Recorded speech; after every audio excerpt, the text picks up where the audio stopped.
Hey, thanks for coming. It's about 7:02 p.m. Monday, September 8th. We are in Borough Hall at 100 Conway Avenue in Narberth, and this is the September scheduled meeting of the Narberth Planning Commission. I am Adam Crom, I am the chair, and we'll take a quick attendance. So Todd Bessie here, present. Heidi Boyce here. Ralph Here.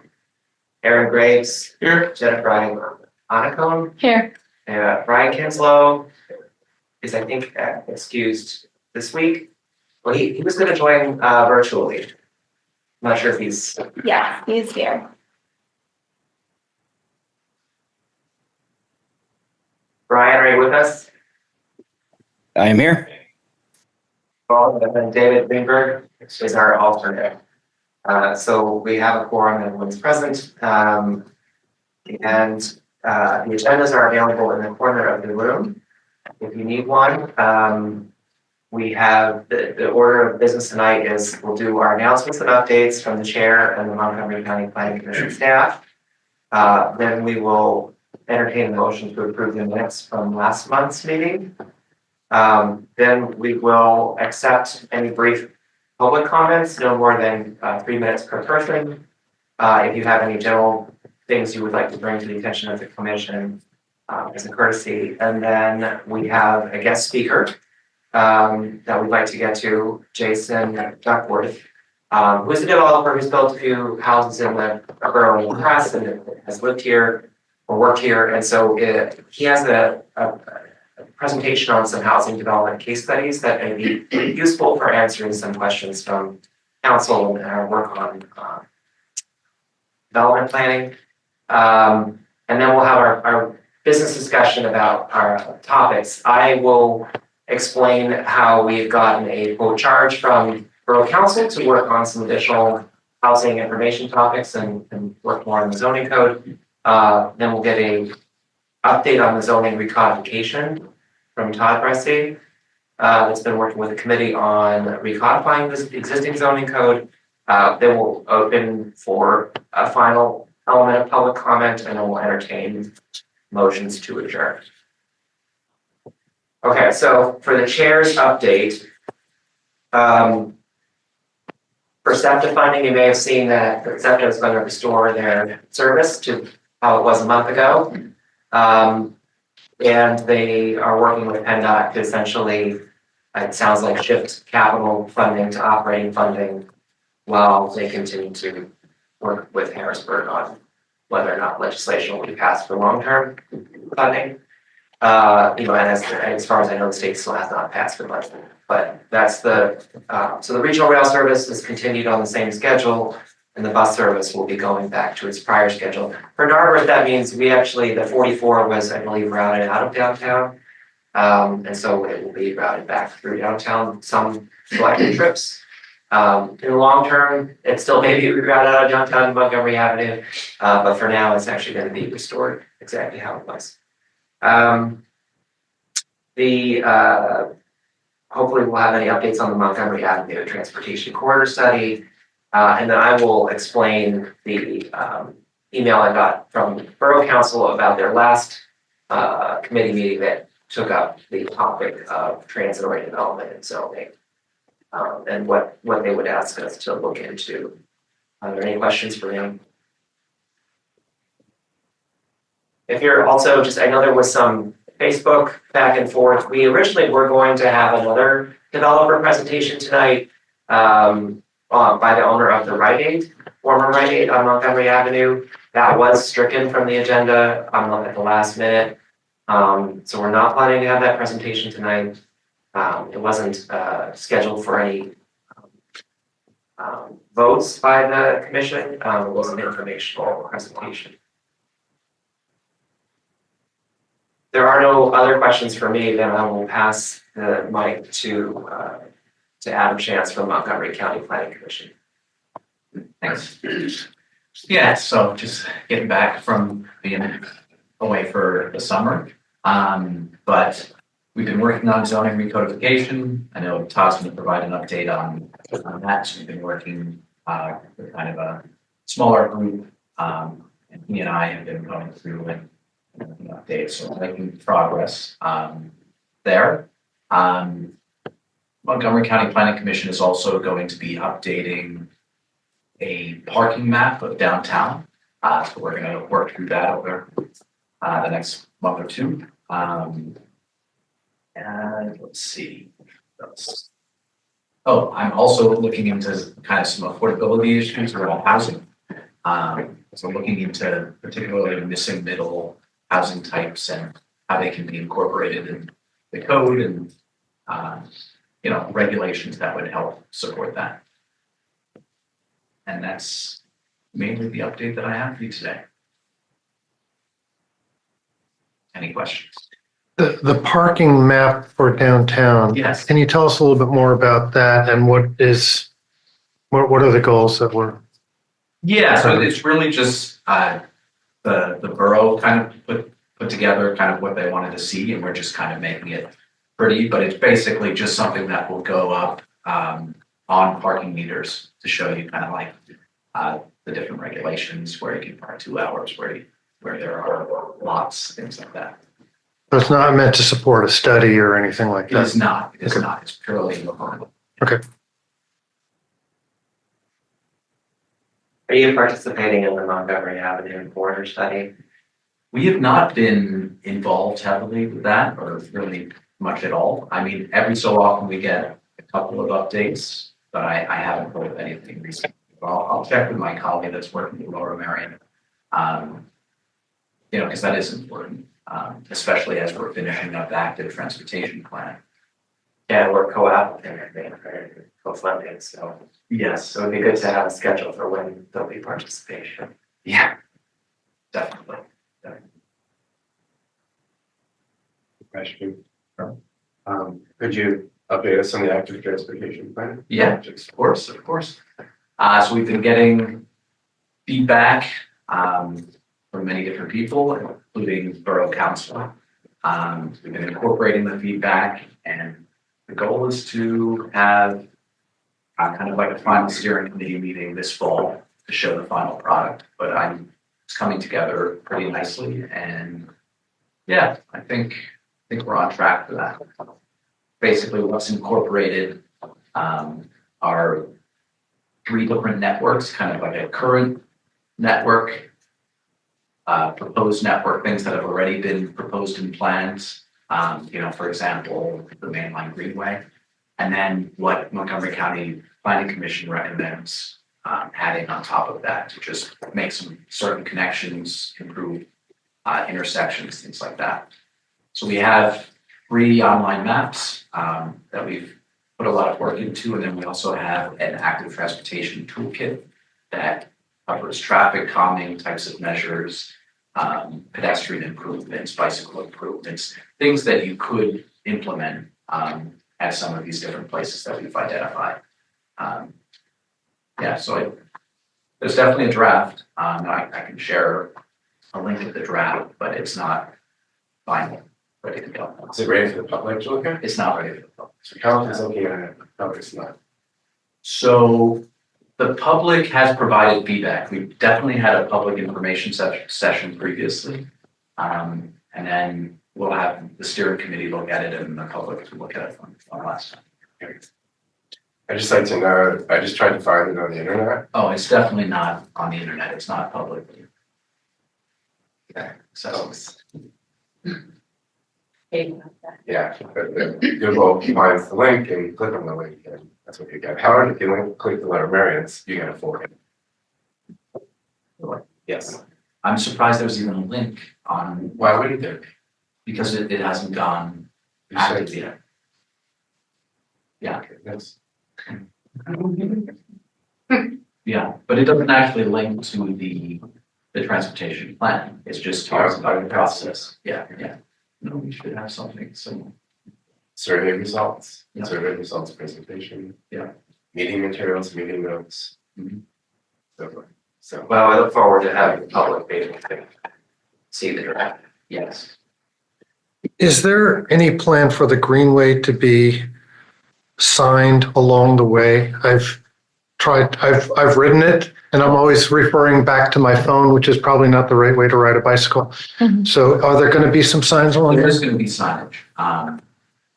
In terms of, yeah, there's going to be signage. I confirmed that just recently. So there'll be signage along the way. One place that I know there will be a sign is, Woodside and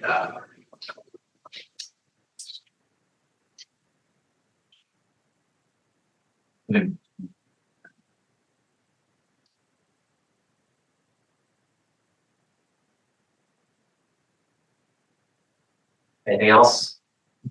If not, I will entertain a motion to approve the minutes from June 2nd, or if there are any comments or corrections for those minutes.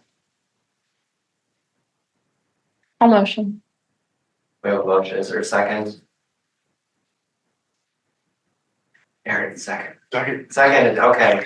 All in favor of approving the minutes from June? I say aye. Aye. Opposed? Abstentions? I'm very staying, because it came too late for me. I'm abstaining just because I wasn't at that meeting. There were 2 abstentions noted. Motion carries. All right. Third item of business is any public comment. Are there any members who would like to address that? So we'll take turns. Okay, if you need to, please, state your name and your place of residence. Of course. So my name is Nicholas. I live on 35 Avon Road. I'm here to basically make a testimony in support of transit-oriented development. Like many of you, I love Narberth.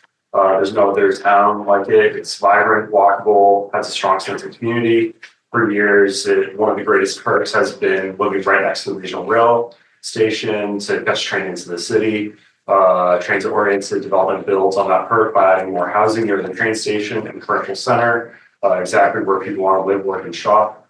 As a young person, I'm reaching an age where I'm looking to find my own place. However, like many of my generation, I've seen firsthand how difficult and expensive housing is in this region. Transit-oriented development can help address that by increasing the supply of housing in places where residents can walk and take transit instead of relying on cars. I'm actually looking to sell my car eventually, considering how expensive it is. This also helps reduce traffic, support local businesses, and protect the character of our neighborhoods. I know that transit-oriented development is going to be talked about later today, and I'm excited to hear about it. This isn't just about housing, it's about preserving vibrancy and sustainability of Narberth for generations to come. It's a way to ensure our town remains welcoming and thriving community while addressing real challenges like affordability and transportation. Thank you. Thank you, Nicholas. Anyone else?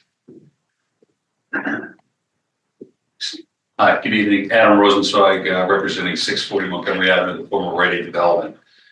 I stand before you guys tonight as I was scheduled to discuss a very informal conceptual plan on the redevelopment, but I will respect the due process of being asked to pause.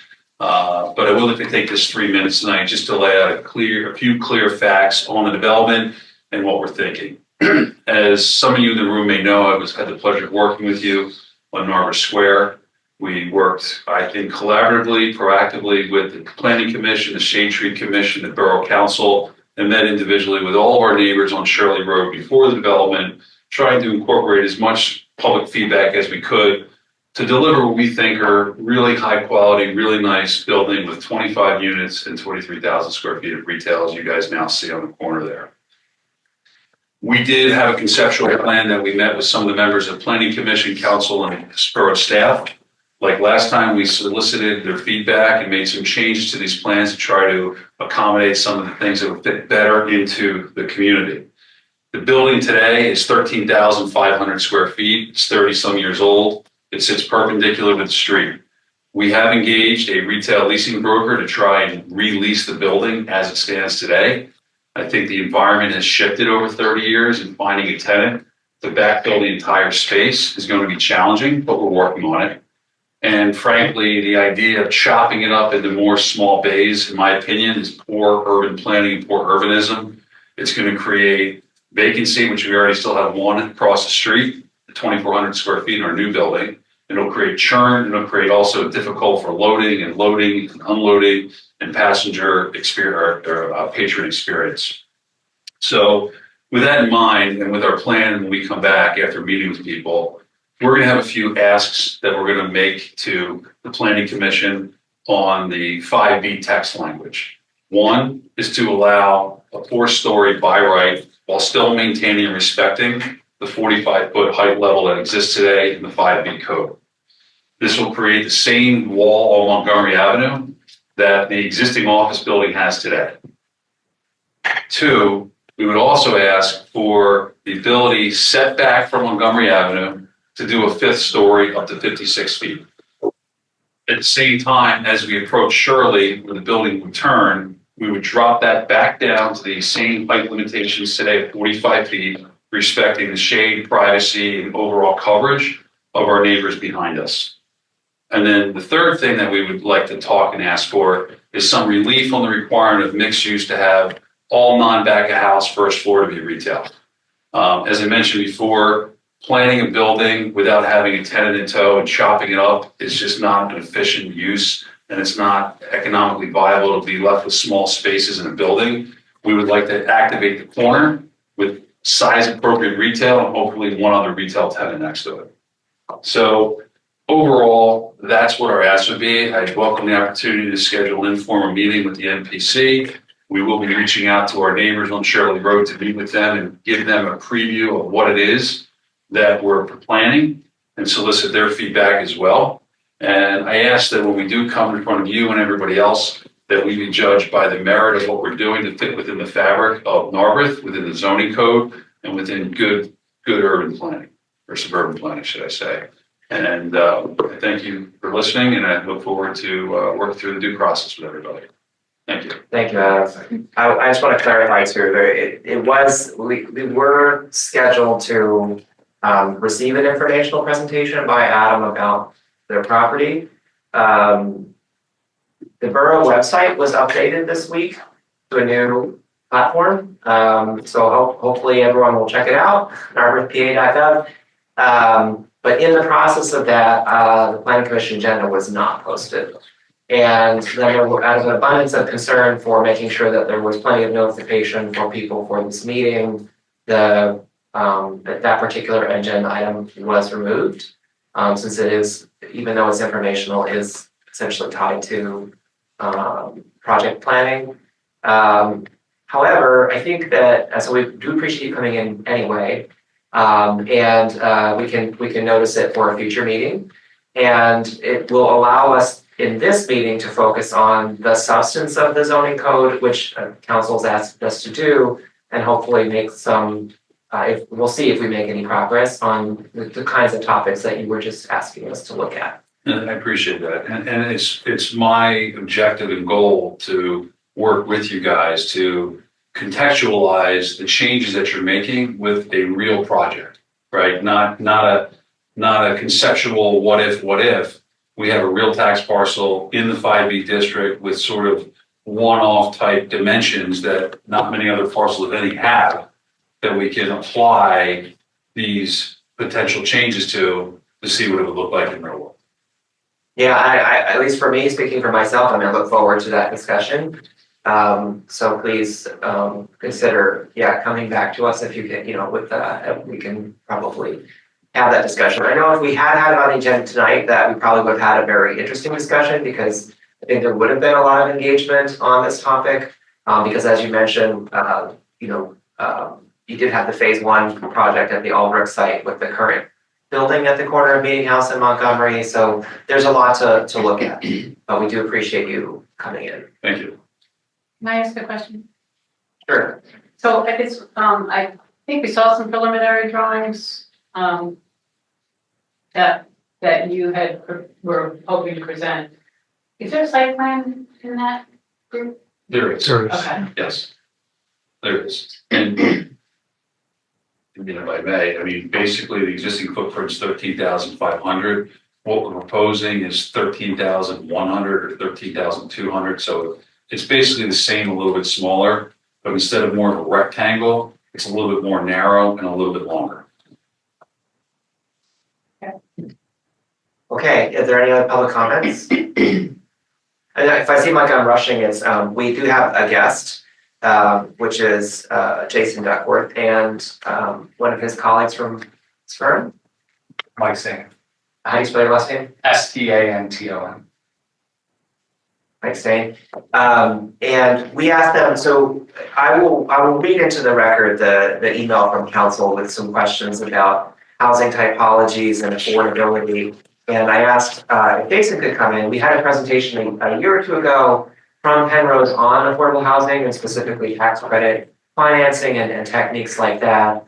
But you have had some experience in the borough, and I believe you have some mixed use projects and what they call missing middle housing developments, different typologies of housing underway in our region. And so it might be a good Q&A with you about what it takes to enable a particular type of housing, or what the barriers might be to having that type of housing realized. What are the drivers of cost in a project or project feasibility from a financial perspective? What are particular zoning implications and those kinds of questions? And I believe that Emily has the slides you sent to us in advance, if that's helpful, and they can be shared with the meeting.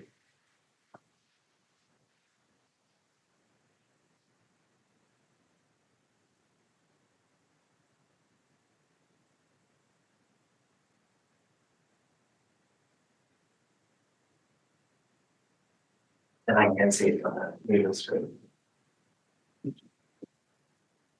Adam, would you like me to begin? Yes, please go ahead. Well, good evening. Hi, I'm Jason Duckworth. My colleague, Mike Stanton, we work for Arcadia Land Company. So that's a business that I've been an owner, an employee of for more than 20 years. Probably one of my great credentials being here tonight to talk with you is that my wife and I raised our two daughters for 10 years in this amazing community. And I actually had the pleasure of working with Heidi and with Todd. About 12 years ago, I had a brief service as a planning commissioner here in Narberth before our family decided to relocate to Center City, Philadelphia.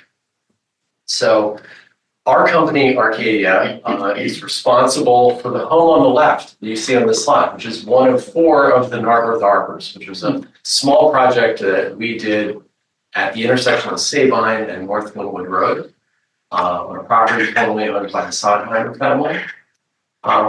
But our company has a passion for creating walkable places. And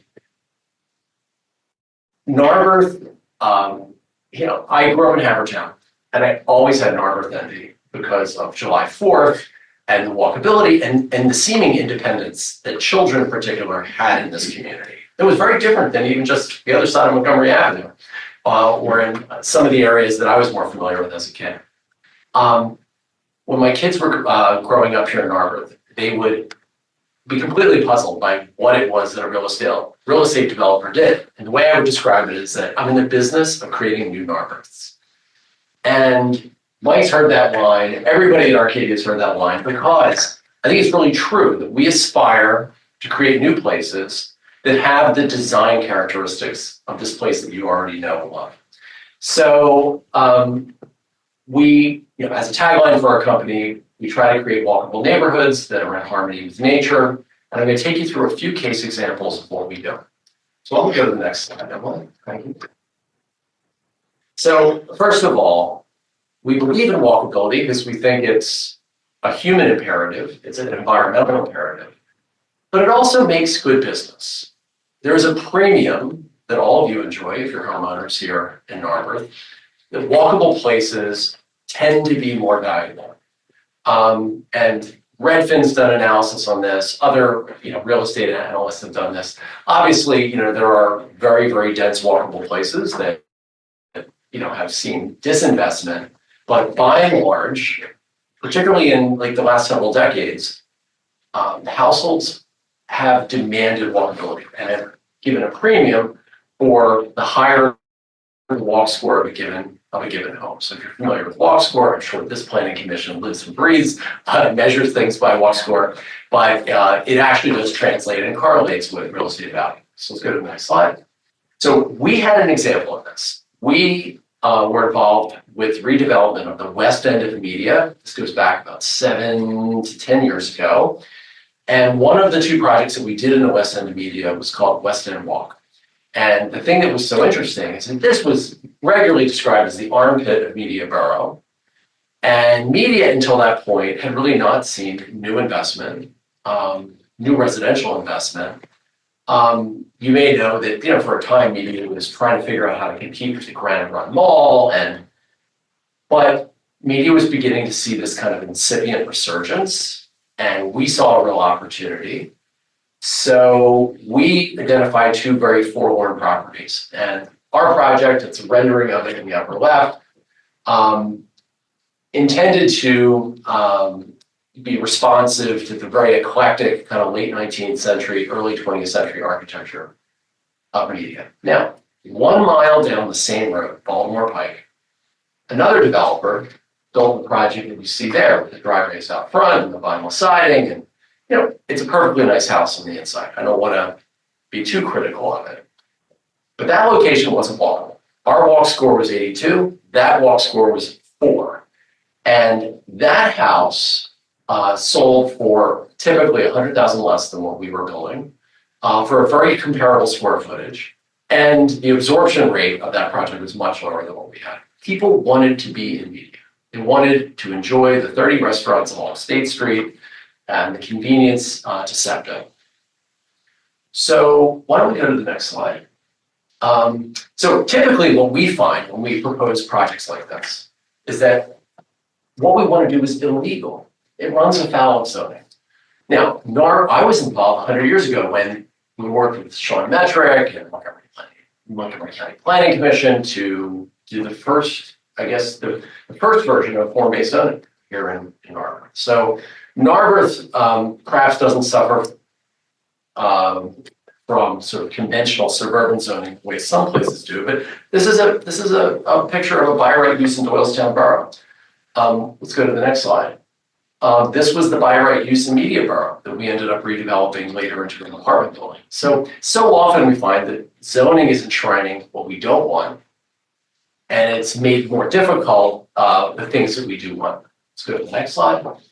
So in many cases, what Arcadia is doing is looking for the cracked asphalt in these great walkable towns and seeing them as redevelopment opportunities. So in the upper left, this was kind of an old industrial property that we transformed into the Martin, which is an in-town luxury apartment building in Doylestown Borough.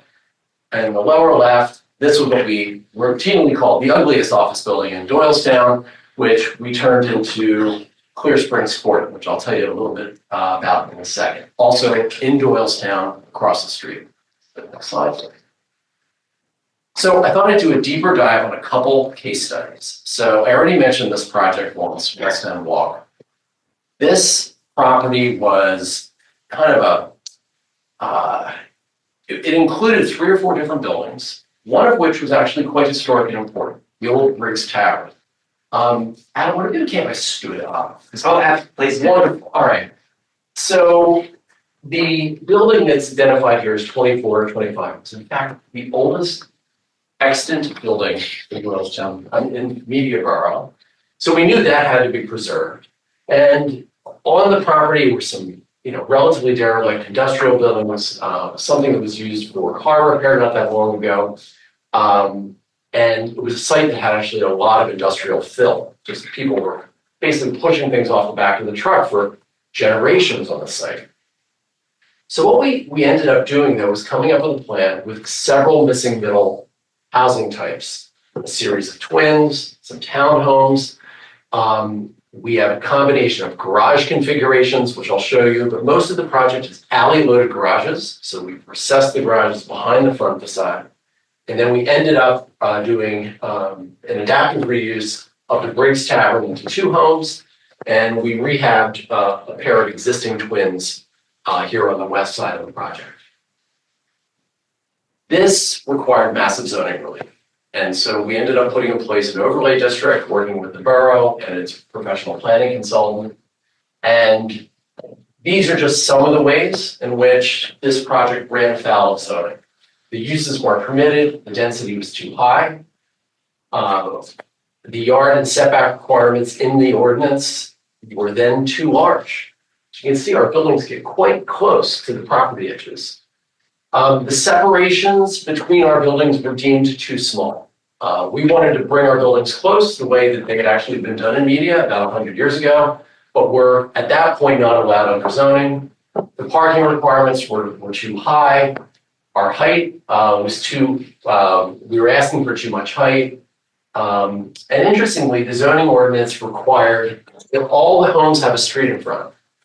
So if you want to do a mews or a court, you actually have difficulty because there's technically no road in front. I won't bore you with all the details, but the result ended up, I think, being considered very successful. This is just one image of one of the twin homes with a 2-story porch, a 2-car garage in the back. But it ended up being a great collaboration with Media Borough. Let's go to the next slide.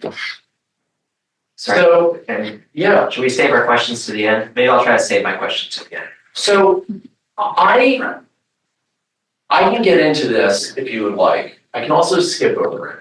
But sometimes they're trying to figure out, like, what are the incentives that the developer's facing when they're planning a project?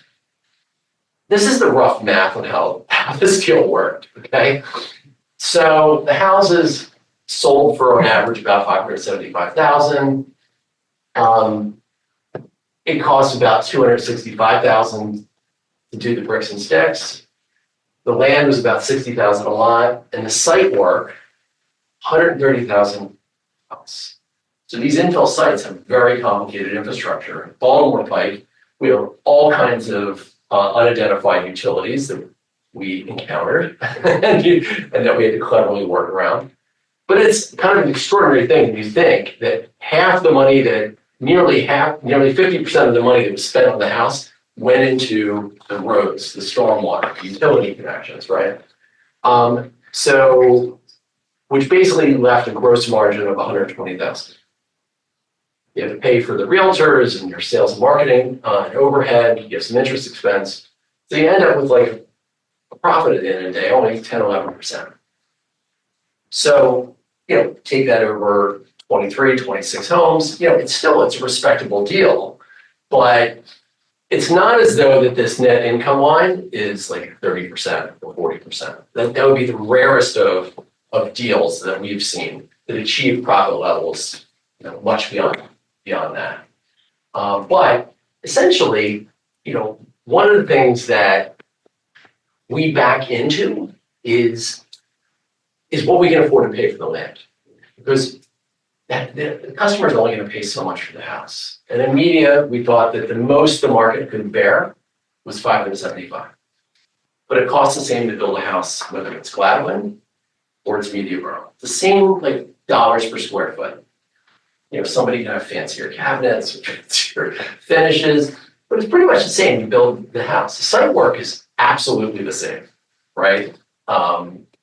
Lots might be wider in Gladwin, but on a per lineal foot basis, it's kind of the same. So the result is you keep, these things which are non-negotiable, basically back you into what we call a land residual. And that's how we get to a land value there.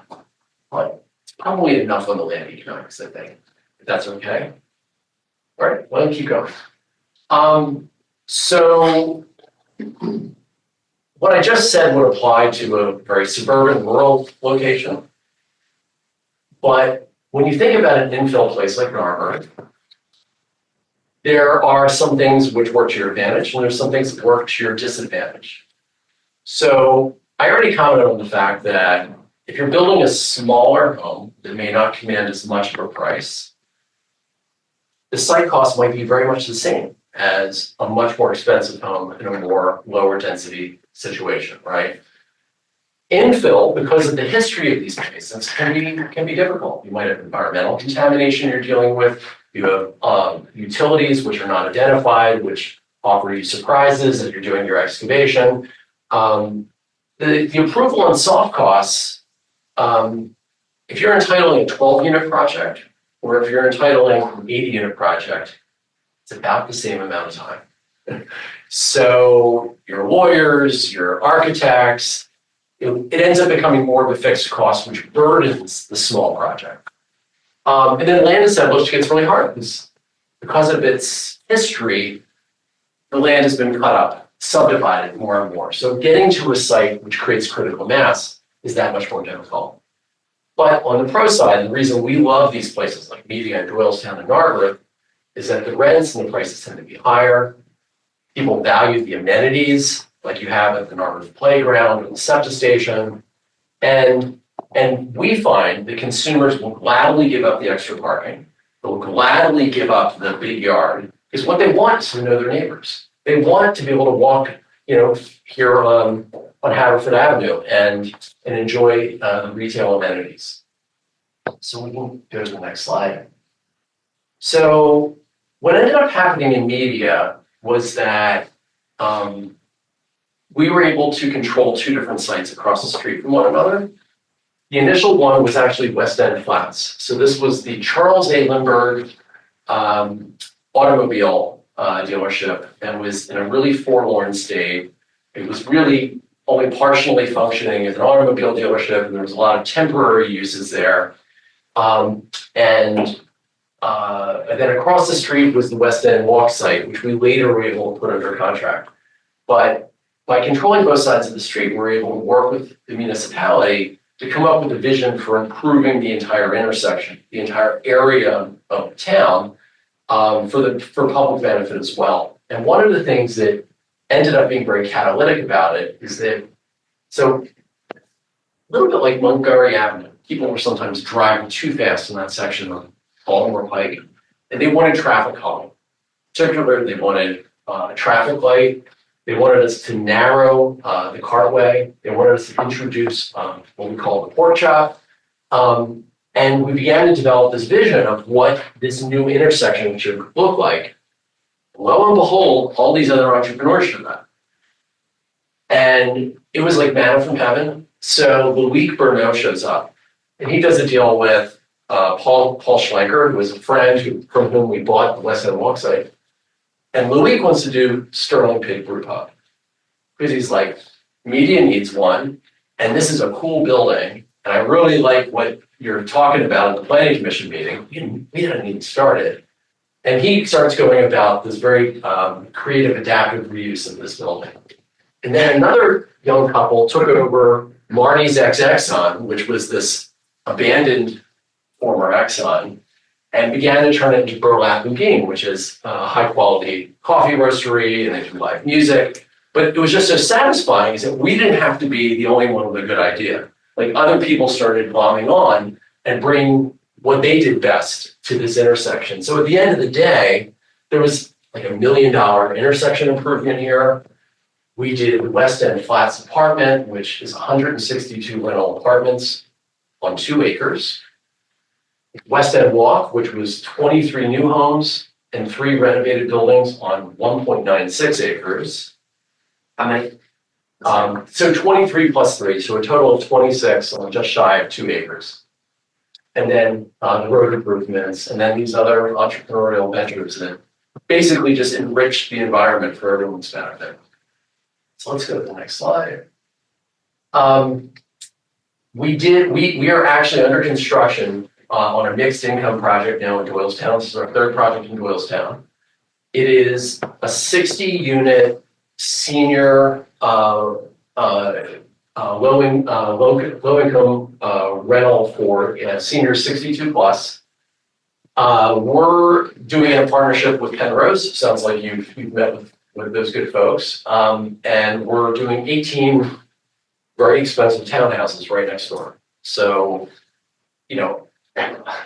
it's really interesting. This combination of doing new home construction at a high price point right next to affordable, I don't really know of a precedent in Philadelphia suburbs, but it's been done in Washington, and it's been done in many places around the country. So I have a friend who's a DC developer who's had experience with this. We're very confident that the customers would be comfortable as long as they had confidence that everything would have a similar architectural style. And material palette, that there would be proper management of all the common elements of the association.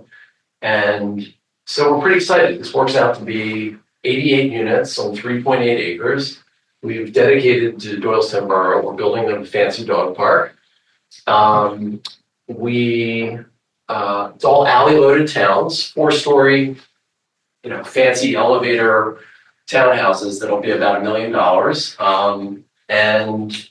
It's all surface parked, no garages, and I'm pretty excited about how it's gonna turn out. So let's go to the next one. Clear Springs, this is a project that's basically done. This was a little infill, missing middle kind of muse. It's all twins. So we rehabbed this Victorian from the 1880s. And then we built around it 10 new townhomes that these are modern buildings, but we endeavored to use clapboard siding. We tried to basically imitate the color scheme that had already been presented there. So I know the project seems very modern farmhouse, so forgive me for those of you who've just seen far too much modern farmhouse at this point. But I think that the project has been very well received. It's essentially a motor court in the back, 4 units on the front, kind of restored the historic building wall of North Main Street, tucking all the parking underneath those 4 homes up front. And that's 12 units on 0.7 acres. So I'm trying to do the math. It's about 13 units to the acre, but it doesn't feel crowded, and it feels quite good. And it's super walkable. We have 85 or 87 walk score here in Doylestown. This might be my last one. Yeah, this is another image of Clear Springs. It really came out nicely, but I guess I'm kind of of the view, and I'm not a spokesperson for the other developer here tonight at all. I am completely unrelated to that project, but I'm a firm believer that municipalities can work in collaboration successfully with developers, and very often the rules that happen to be in existence today actually run afoul of doing really good things. And we've had great success over 20 plus years working collaboratively with municipalities, and I'm a firm believer that these kinds of missing middle housing types, these kinds of creative unions of both affordable and market rate housing are possible and can become good additions to communities throughout this region. So thank you, and welcome your questions. Thank you. Question? I have some questions. So I think so with regards to the provision of townhomes on these parcels where they don't front onto a street, for example, how can you describe more how the zoning worked and what the process was to get that permitted? So we needed to provide vehicular access for fire safety, and we concluded that all of these homes would want to have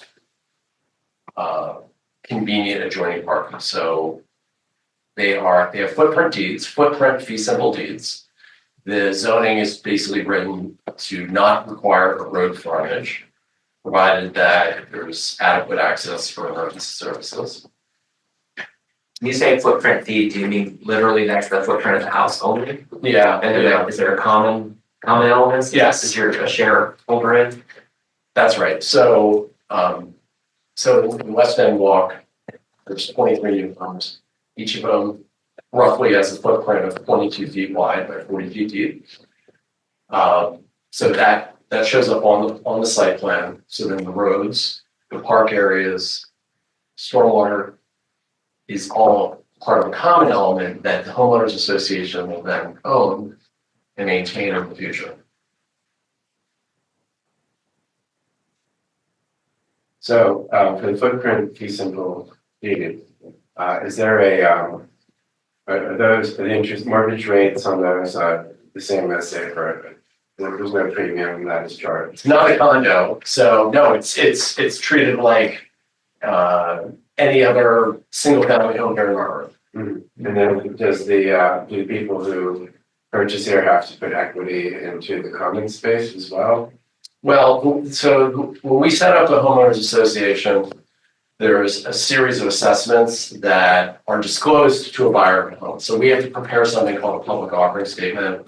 So before somebody buys a house, they know what they're getting into.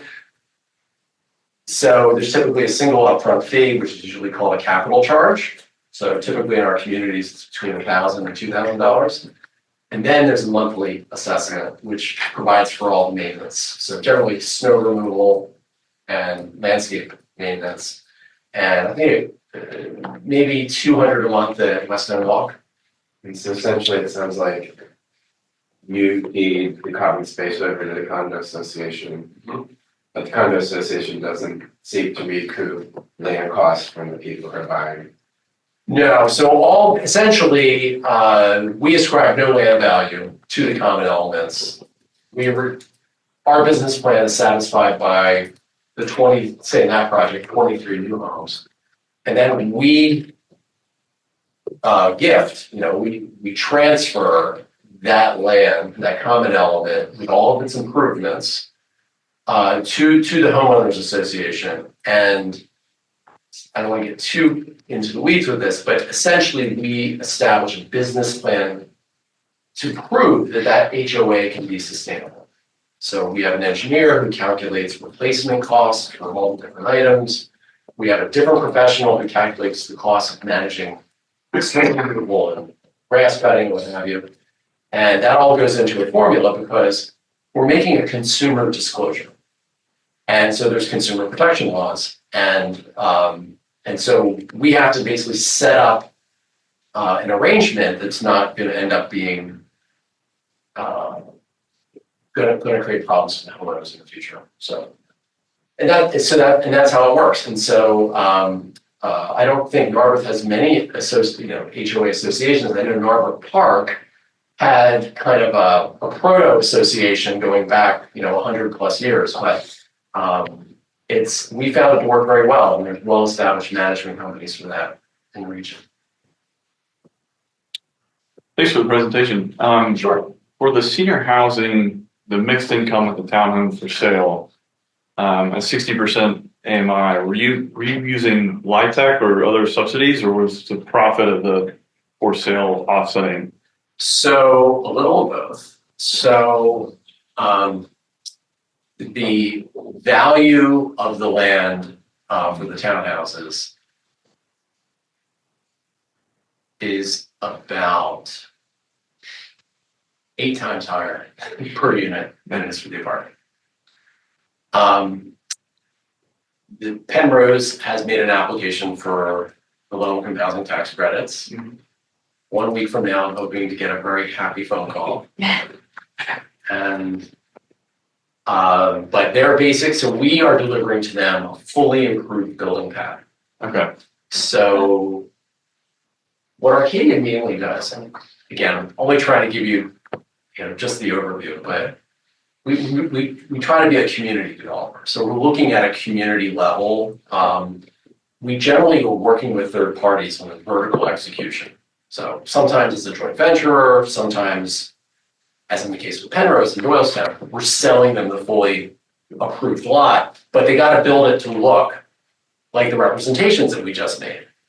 The 4 houses that we did here in Narberth feels like another lifetime ago. We were very much hand in glove, and we had Cheryl O'Brien, an architect, design each house, and I made the builder build exactly those house plans. So that's typically how we do it. And but the subsidy, which I think is the thrust of your question, is the tax credit. But the infrastructure has been amortized beyond the affordable piece. And so that creates savings for everyone. Yeah. Makes a lot of sense. Okay. But the parcel that you're selling in Penrose, if the townhome parcels are worth 8 times more per square foot, you said. 8 times more per unit. So yeah, I mean, Is there lower density? there's a series of good, LIHTC apartment deals are being done throughout the Philadelphia suburbs and the city. It's a matter of public record what the lands transfer for, but it's interesting. There's more land value than, this is our Arcadia's first deal. There's more land value in these LIHTC deals than I had first realized. It is not zero. The overlay in media, was it, how, can you describe the process to get, like what it contained and how you got there? Sure. We had the good fortune that the community had actually done a comprehensive plan. It was really, I don't think it was formally adopted as part of the borough comp plan, but they had done a special study, which I think they called the Gateway Plan for the Western Gateway of Media. That study had never been translated into zoning. So there was public engagement, there was some public process that had developed a consensus around how they wanted to see it revitalized. And so we began to meet with the planning commission, engaged with the borough council. They hired a special planning consultant who had experience in walkable neighborhoods and doing planning overlays.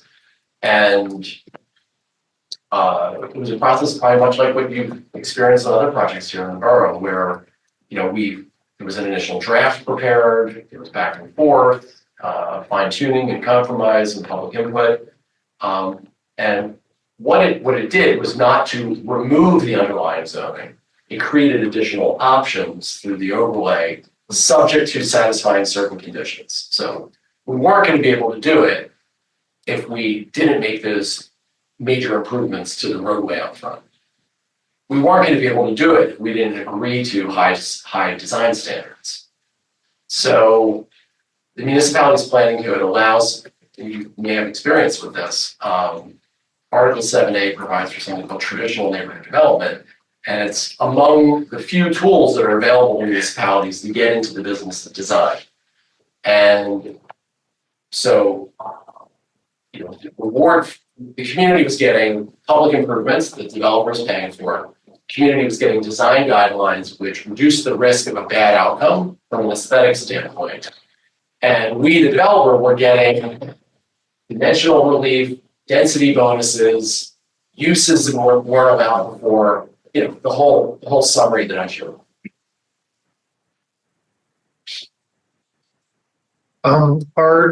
Are you often faced with the requirement to provide retail on the ground floor? And we didn't see any projects that had that, or maybe we didn't see it. What is have you been offered relief on that based on some of the zoning that you've seen? So about 20 years ago, we did some projects that had retail aspects, and they were, one was just break even. Like the retail just does not, it's not a profit center. But from our standpoint, it was an amenity. So thinking of our Woodlawn community in Huntington Valley, where there was a coffee shop, an Italian restaurant, and then we had a law firm upstairs, and a building we called the Corner Store. So that was a very nice gathering place. It was a real third place for the new residents of this community, so we were happy to have it. But we basically assigned no value to it. It's like building a clubhouse, a swimming pool, or golf course. Another project we did, the retail never succeeded. When we got to media, I think we made the case that we thought that these older buildings had actually more potential for retail than new construction, which would have to command very high rents. And so they were willing to work with us to reduce the retail requirement within those two, but with the notion that the overall district could become side by side mixed use, not over or under mixed use. Mm-hmm. So, you know, we were delighted, right, when those two other entrepreneurs showed up and took advantage of very inexpensive older buildings that could be cleverly reused. And you know, they have charm. we did brilliant things with like this old industrial laundry that, no white box inside the ground floor of an apartment building is ever going to be, right? So I would not consider Arcadia a retail expert. We had on the mixed income project, before the front of the project became a dog park, we were trying to do a group up. Actually, I brought Luke up to Doylestown to look at this old, we had a 70s, 8,500 square foot 70s like brick building, but it had really high ceilings and it had like really cool garage doors. And the borough was more interested in a dog park. So that's what we did. Did Morin have any underlying commercial requirements when you were? No, I mean, it was in a commercial district, but, again, I think what the borough was beginning to see is Doylestown. So in the case of Doylestown, what the borough was beginning to see is that, so they have State Street and they have Main Street in Doylestown. And they were beginning to see an erosion of occupancy in their core district. So the last thing they wanted to do was like, oh, let's build more retail that if the demand isn't even not filling up the existing supply. So that wasn't a pressure point. I think if I heard the case studies that you presented tonight correctly, the smallest was about 0.7 acres, and then the largest was 3 acres. 3.8 is 330 Doylestown site, yeah. And then there was some that were 1 to 2 acres. Right.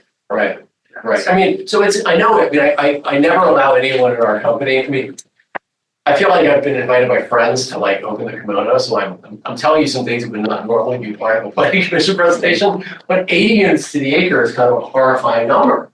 You're like, oh my gosh, like how does that work?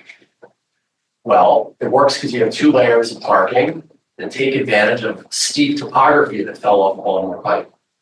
I mean, I don't think there are many places in the middle of the suburbs where the economics work to dig down 30 feet and build the ramps. You're referring to the flats, what was it called? West End Flats. Right, which is, so that's a 162 units. Right.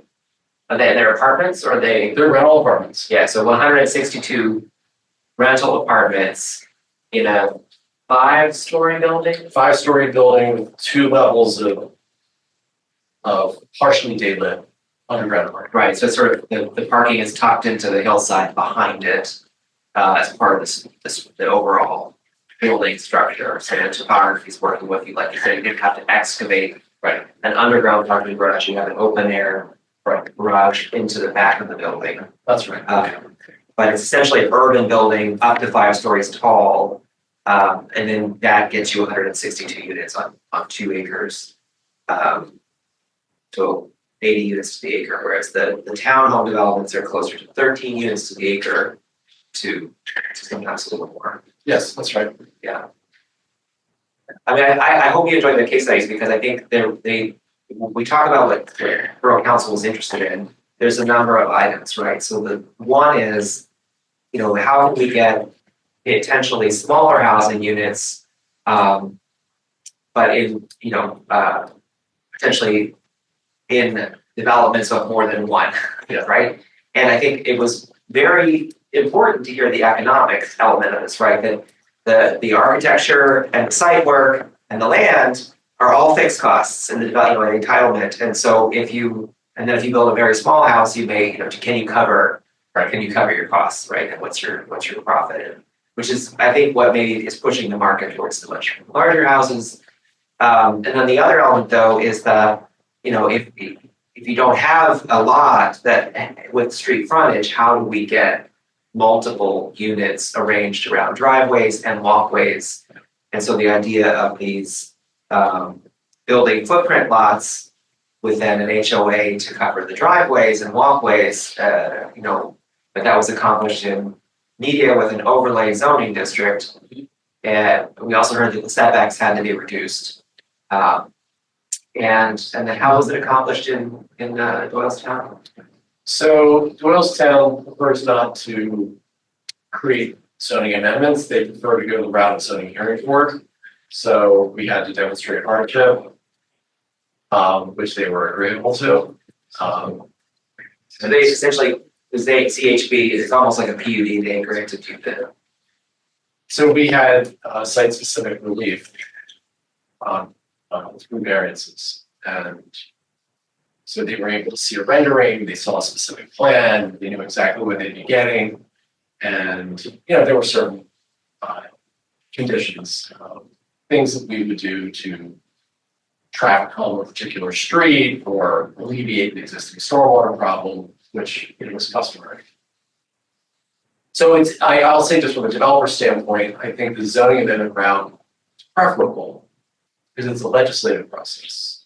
And I think that if there are components to the project, the developer is in a more tenuous position going the path of zoning hearing, because it may not be possible to say that there's a hardship for you not being able to go from 5 units on your property to 24 units on your property.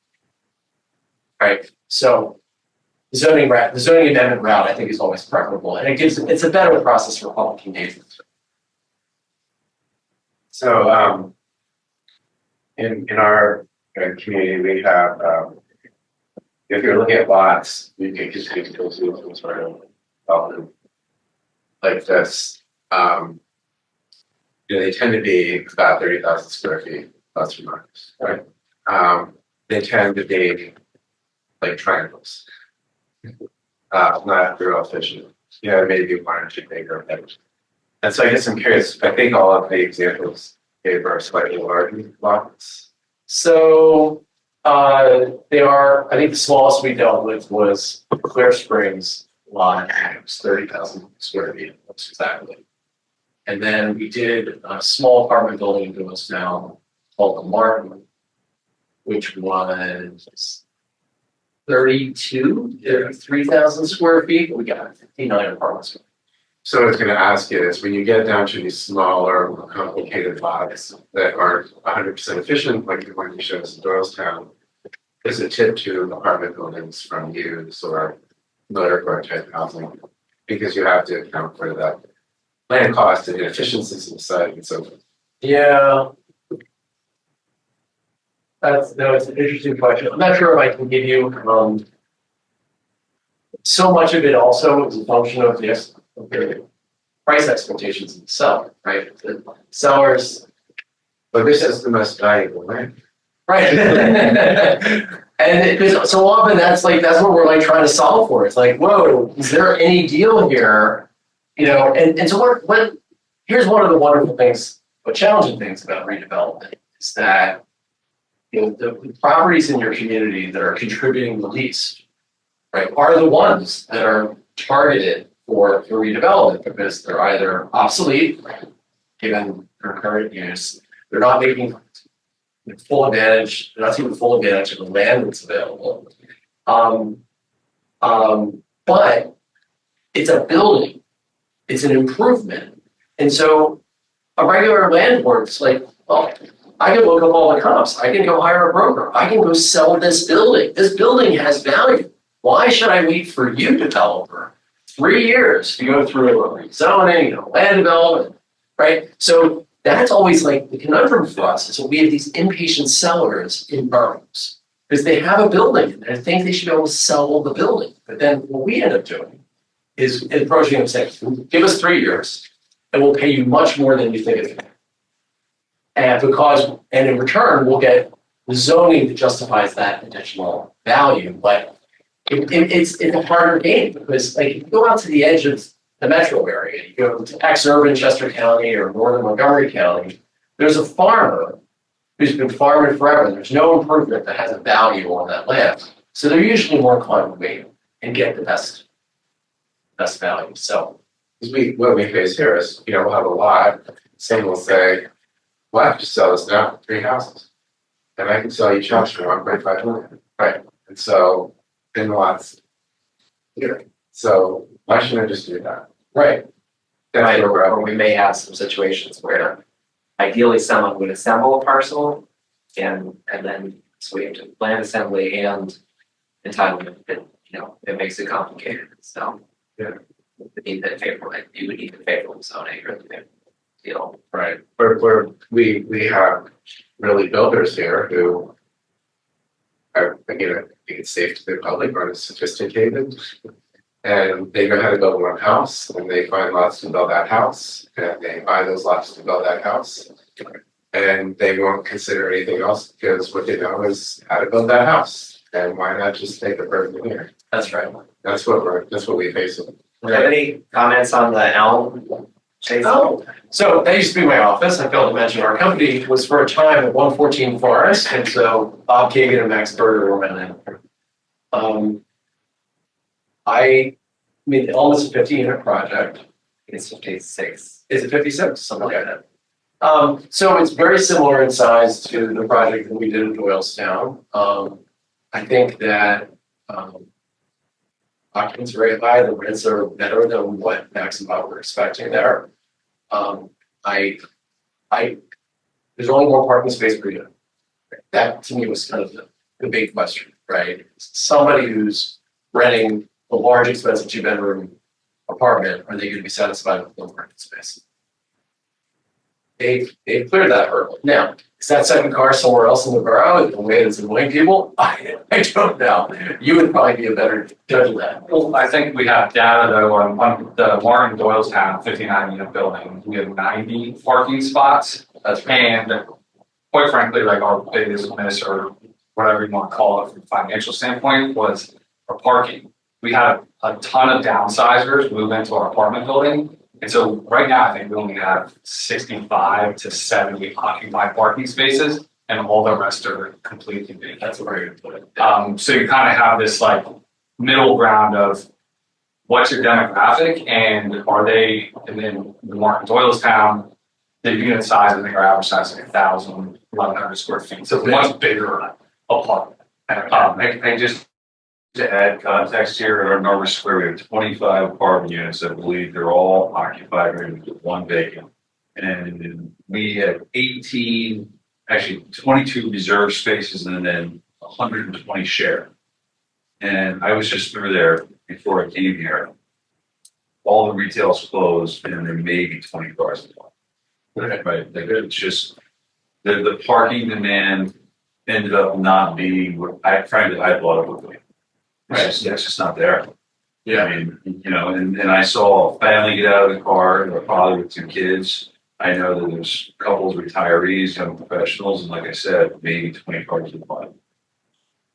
Yeah, people come at different times and stuff, but let's dedicate one spot, for the Martin in Doylestown, you said you had, was it 80 spaces? 90. 90, and so was that number driven by zoning, or was that number driven by the commercial plan? So I would say it was a bit negotiated. I think that we thought from a market standpoint, we should have one space per bedroom. Per bedroom. And we had a mix that skewed, what are we, 60% twos, I think there? Yeah. So 60% of the units are 2 bedrooms. The demographic there is older, more of a downsizing, and we were just concerned. If you're coming out of a big house in Buckingham, are you really going to be okay with one car? Apparently, you know. I would say, interestingly, I think the 2 bedroom, especially the largest are occupied by probably our oldest demographic, and they're the ones that actually only have 1 car. So Bigger units have the 1 car. yeah, it's like the downsizers, because they went in their big house, they got rid of the 2 cars, they travel a lot and do different things. Like Housing only needs. during Doylestown, so they just walk right up the hill to all the restaurants that they need to go to. They don't need to drive. Right, so it's an inverse correlation, unit size to market. Yeah, I mean, it's really quite an activity. So our young professionals, units turn over a little bit more. They're more amenity driven. They seem to be less attached, in fact, to the town. And our baby boomers, yeah, they're engaged with the community. They belong to the county theater. What have you learned about the relative demand for like 2-bedroom versus 1-bedroom versus smaller units? Yeah, in the Martin, our highest demand is the larger 2 bedrooms. We don't have any studio units. Our 1 bedrooms are the younger demographic. As Jason just mentioned, those are the ones that actually turning over more. Like right now, the market, I think we have roughly like 70% retention of people staying in their units. But that 30% that do turn over, 60-70% of them are the smaller ones that are more of that younger demographic, maybe going to different jobs, want to check out different areas. So it's worth noting that, I mean, obviously the turnover of units is the potential cost of vacancy and re-tenanting. Yeah. You can also maybe change the rent. You're getting a lot of stability in your older renters because they're settled, if you will. It's very good. It's a boutique feeling apartment building, and our management company does a good job of making it feel that way. And it's turnkey, you can travel, just Right. come back anytime, When approaching communities and zoning boards and things like that, what is the number one resistance that you're finding? Is it density, additional cars, height, setbacks? What are the things that you think are, what do people get concerned about the most? So, well, I would say that it's,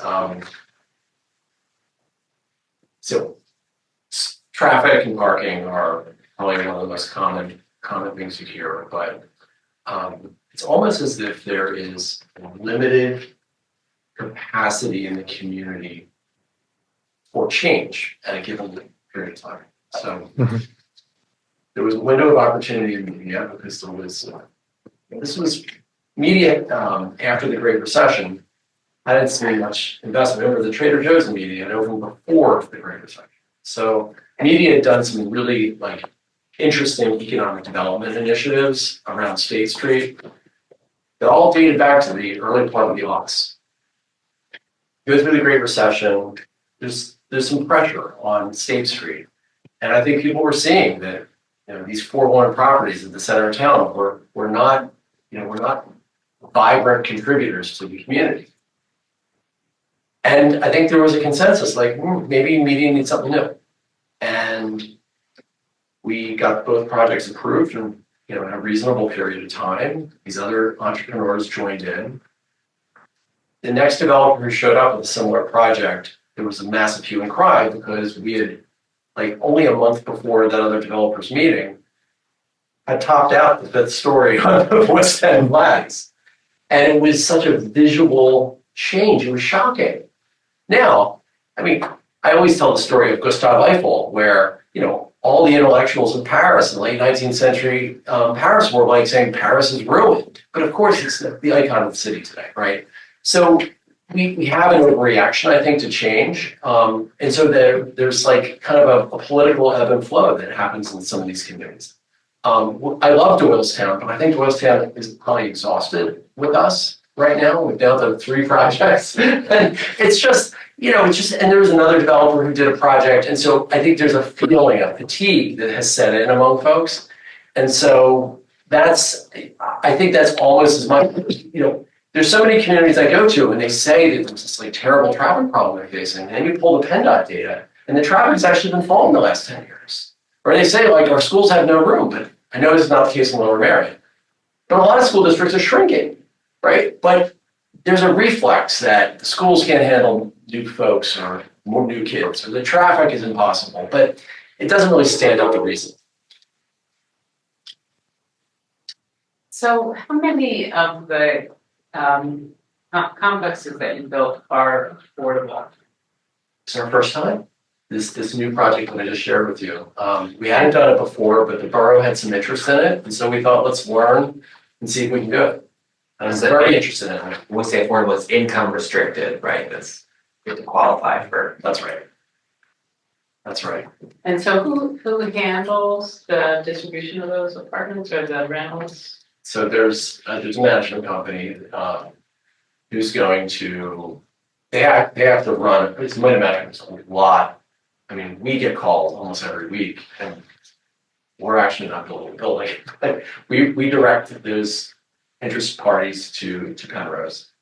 And so they have a whole process because they'll lease them up in a matter of a week or two. Right. It's, we had this, there's a veterans affiliation to the project, so some of the veterans organizations are gonna be partners in leasing. So was that one of the requirements then, when you were able to develop that property, that there be a certain number of affordable units? That's right. And you just offset it with the more expensive units, basically? Yes. That's what allows you to afford to build it? So Heidi, the way that zoning ordinance was structured is that there were tiers of density. And when we were getting density bonuses based upon the degree of affordability. So the project's a little unusual in that 60 of the 78 are affordable. So you will often hear, oh, it's 10 or 20% affordable. I have, some of my mentors were like, wow, that's like, is that sustainable, right? Like, can you actually make the numbers work? How is that going to work where it's not 80% market rate, but it's 80% affordable? And we were confident enough, having visited other projects, that But there were some, you said low income tax credits, was there also some funding available, public funding? We didn't go through that process. Okay. Rose, Okay. and they have probably a whole stack of yeah, LIHTC and other grants. What is LIHTC? Low income housing tax credits. Oh, okay. so it's administered in Pennsylvania by the Pennsylvania Housing Finance Agency. It's a competitive process, so it's essentially a beauty contest. You are given points based upon, say, green features in the building, or about whether this location has any existing affordable housing. And that was something that Central Bucks is a very desirable school district, and it's a very expensive, desirable area, but it has really provided no affordable housing recently. So that makes the site more competitive for that tax credit. Okay. And I can share with you these ordinances from Media or Doylestown, any other places where you're interested, but this idea of density bonuses to reward developers for doing the right thing is very common.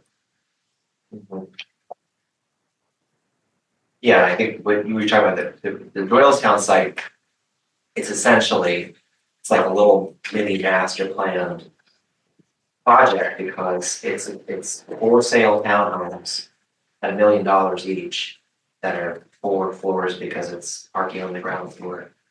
So they have elevators in there? You have elevators. Elevators in your townhouse, and then you have 60 units of senior housing in one building on the same essentially lot. So, Yeah, it's on the same lot, and it will not be a publicly dedicated road, but it will be a private HOA managed road. But I think it'll look and feel like a single community. Obviously, when you walk a place like Narberth, I remember, is it right down here on Conway at the corner? You have a small apartment building on the far right corner, right? And you have Victorian on the far left corner, and it's a quilt of different housing types near each other. And so you're already familiar with this, but in a lot of places, you're like, I would never live next to an apartment building. But if you're in an urban place, you're in a town, you live next to a whole panoply of housing types. And that's like the normal state of things. And so we were very confident that it would work, and that people would let go of some of their suburban biases, because they can walk to, well, this is the thing we always jokingly say, is that from this site, you can walk to 2 different Starbucks within 10 minutes. I don't know if we need that much Starbucks, but it's just, it just speaks to the walkability of the place, and people really crave that. Well, I found this very informative. I really appreciate you Oh, sure. taking the time to come in and come back to Narberth and talk to us about it. And we might have some follow-up questions if we go further. I think it emphasizes too, to me at least, that the how precious certain sites can be if you can figure out a way to drive value from those sites. Since you were here, there was a historic ordinance passed, and so we have protection on most of our historic structures from before 1945. I see. Okay. as well, because we were, I think, experiencing some tear downs and things like that, so. Sure. Yeah. Are there any final questions for Acadia? Well, geez, thanks so much, Jim. Thank you. Oh my gosh, yeah, I don't know. Thank you. Thanks for things. Nice to be back. And, you know, nice to see you. It's amazing of time. Say, give our best to Andrew. Oh, yeah, absolutely. I will. Yeah. All right, good night. Take care. Good Thanks. Thank you. Have a good one. You too. So, the next order of business is related to the transit-oriented development or housing development. In transit, we were stuck with TOD as a moniker, but we're actually talking about something that's more complicated than just TOD. It's really about housing and affordability and basically, are there improvements to the zoning that will, better meet market conditions? We call it transit-oriented development mostly in relationship to the parking regulation element of how many parking spaces does housing require, and whether developers needed more flexibility because this is such a walkable and accessible community. So we had a discussion a few months ago. I sent a summary of that discussion. And to go back and listen to the recording and so on to council. They met a few weeks ago to discuss our letter. What we basically offered to do was, look at any tweaks to the zoning code that would facilitate more housing development. And we suggested that higher density and multifamily, like the most fruitful avenue of investigation might be in the more commercial areas with higher density zoning districts, as opposed to cracking open the single family zoning district.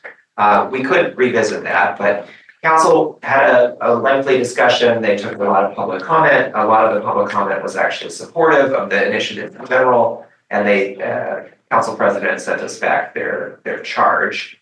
So I will read you I forwarded that to you via email, but I will read to you well, actually, Emily, if you don't mind, I'll show I put it into a summary of what they're asking. So let me see. Can I just share my screen? Yeah, you should be able to.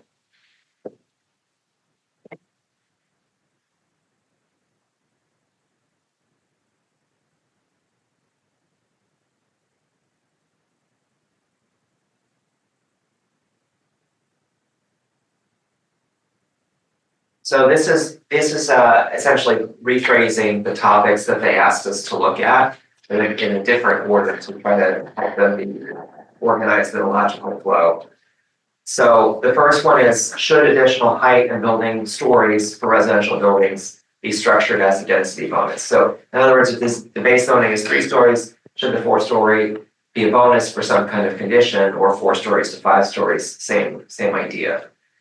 Conditions could include participation in the SEPTA Transit Pass program for multifamily housing. It could adherence to the green building standards, for energy efficiency, or affordable or workforce housing set-asides within the project, sort of like what we just discussed, where actually it was described as tiers of density tied to affordability.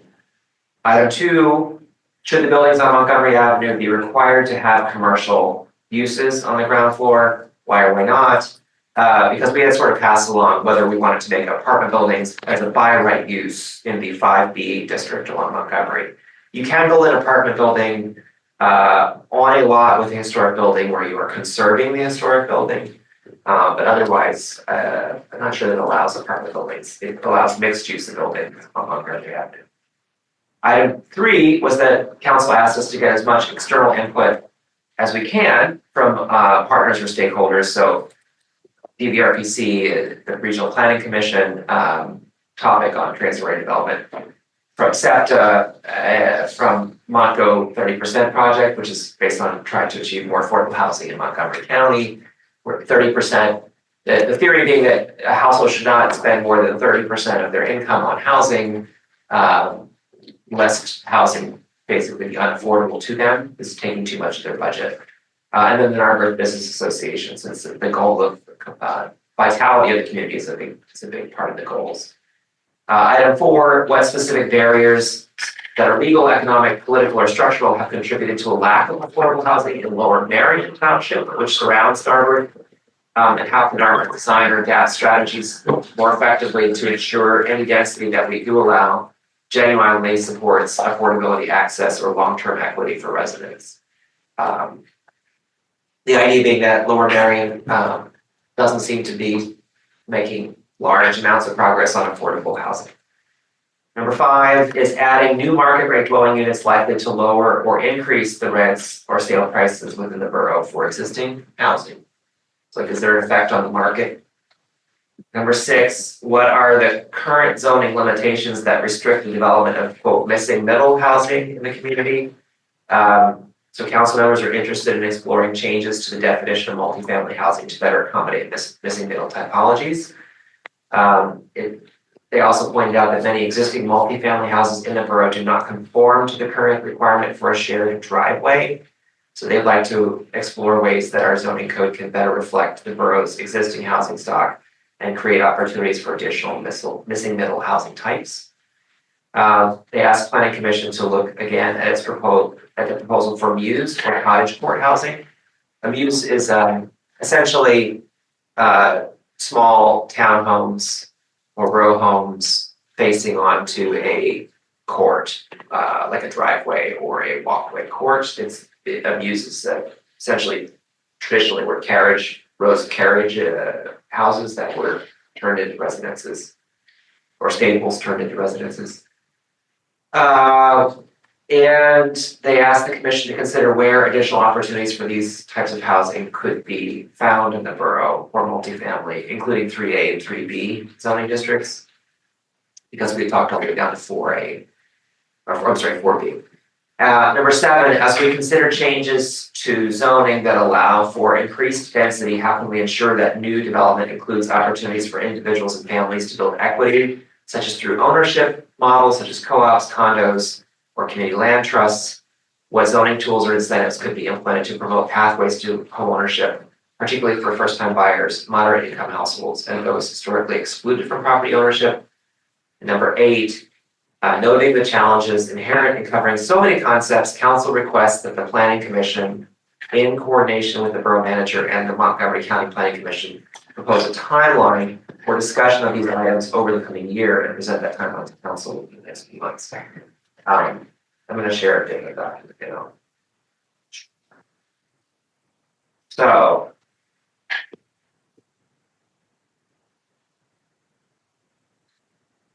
bear with me for one moment.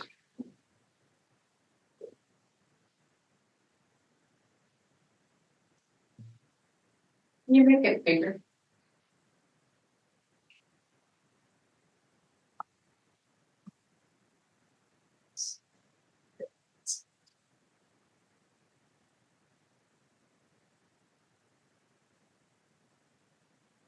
Clients, I'm not as familiar with Teams, so it sort of changes the way that you control the document. But essentially, a concept for your consideration is that we break this down into phases and we don't tackle everything at once. And that the more complicated topics will take more time and maybe the simple topics will take less time. So phase 1, starting with this meeting, could be to look at the 5B Montgomery Avenue commercial corridor, since we have a corridor study going on right now that's designing the potential cross-section of the road, and we have property that's vacant that we heard from the owner earlier that they are developing concepts that they would like to submit for consideration.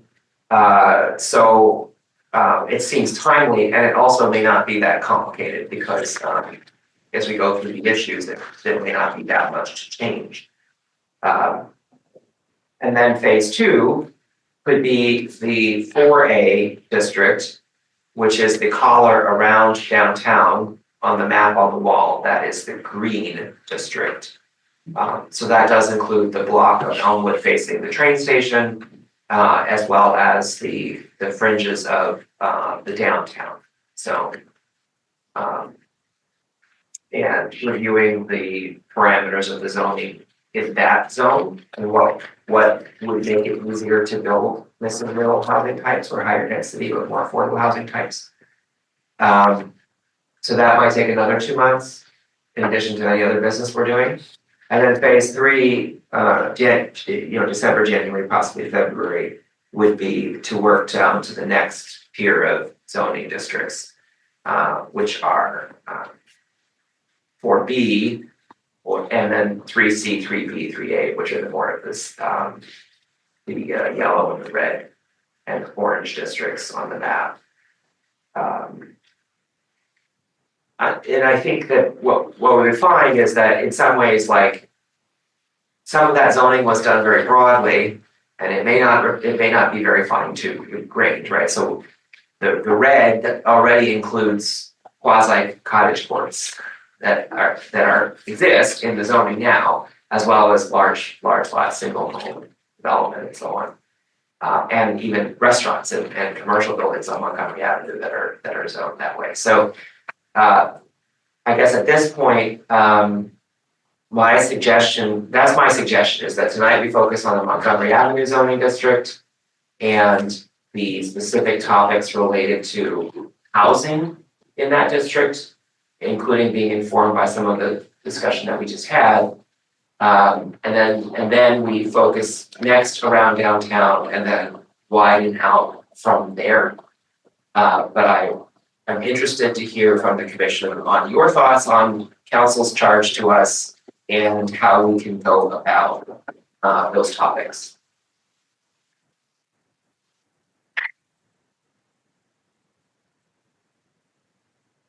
Now we'll start calling on people randomly. So can I just speak up briefly from a council perspective? Certainly. Council President Fred Bush. Thank you. So we also want to make sure that the recodification project that you're currently engaged on is completed in a timely fashion. So that's also, I don't think that was specifically laid out in the email I sent, but we do want to make sure that the recodification, there are council members who are very interested in making sure that is wrapped up successfully. So just want to add that to the discussion. Okay. We have my input on that at this point. On the recodification. Yeah, I think the idea, well, we actually have an agenda item for Todd to give us an update on that after this, if that's okay. Or we can talk through the process. I'll answer your question. Okay, Todd. I really appreciated council's charge. I thought the questions were very important. And I think I appreciate that they seem to be addressing concerns that council members with different perspectives have. So I'm grateful for this letter that council sent us. I think it's thoughtful and good questions. And in terms of the game plan, but I think it's fine. Maybe we aren't all prepared to talk about finding exactly the other way that we broke it down nicely. We're happy to see the strategy that you recommend. Yeah, let me, again, you know what, I'll pull that list back up, but well, I don't want to lose the list because essentially it's a checklist of things to go through. I don't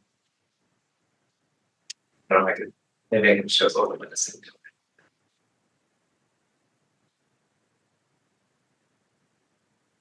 I think it makes a lot of sense to break it out by zoning district, but I do think some of the questions can probably be at least initially answered holistically, like the questions regarding how the new developments will impact existing housing stock are kind of applicable across all typologies largely. And then we can get into the specifics of how to be able to improve the zoning code to allow for that increase in the missing middle and affordability district by district. But I think some of the questions we may be able to at least provide feedback holistically first, if council's looking for just a general direction initially. Okay. Any additional comments? I mean, more specific to 5B, and we've already heard a little bit about that today, about potential relief for retail. I think Narberth is, and there's some commentary and there's some kind of just research that you can find that it's clear that Narberth is a little bit unique, and our downtown is neither Lancaster nor Montgomery Avenue. And so where we emphasize retail is, on Haverford and not as much on Montgomery. It's not as walkable as we'd like it to be. That's part of the studies that we're looking to actually make it more walkable. So maybe it will ultimately be better for retail than it is now. It's more kind of car forward than it is pedestrian forward at the moment. But if you go down Montgomery Avenue, you will find quite a number of apartment buildings along the way that don't include retail. It's very common typology along, all the way from Bala Cynwyd out to, whatever, Haverford and out that way, so you just see a lot of it. It wouldn't be unusual to imagine, apartment buildings along that street that would have, some limited retail or no retail. And so I do think that is an avenue worth looking into more closely. That's kind of my comment about Montgomery Avenue. I do think it's really a good place to investigate more housing. Follow up on the comment Ralph made. I think one of the things we learned years ago when we were looking at the Windsor Avenue corridor was that the combination of big lots and big floor plates on the ground floor and this general weakening of the retail market made it very hard for people building there to use the entire ground floor as retail and create mixed-use buildings. So in response to that, we did make an amendment to the code that it does allow apartment buildings with a small amount of retail on the ground floor. That is already coded along Windsor Avenue. And I think that one possibility is that could be, a model for Montgomery Avenue. On the other hand, if we start doing that, we may even just wish to consider whether we need to have a separate apartment building and mixed-use building. I mean, a certain way, the form is the form, and the use is determined by, and only in certain circumstances might we, for other reasons, like retail continuity, pedestrian awareness, we might require retail on certain streets for certain reasons. But by and large, I think we may ultimately find we don't really need different building types. That what we need is to stay, multi-story building type, and in places where we want retail, we require that in the ground floor. And it doesn't have to be the whole ground floor. If they get to a 13,000 square foot floor plate, the region. Let's see if we have consensus on a few topics or not yet, so for Montgomery Avenue, the first item, right, is that the height limit is 45 feet. But the floors are only 3.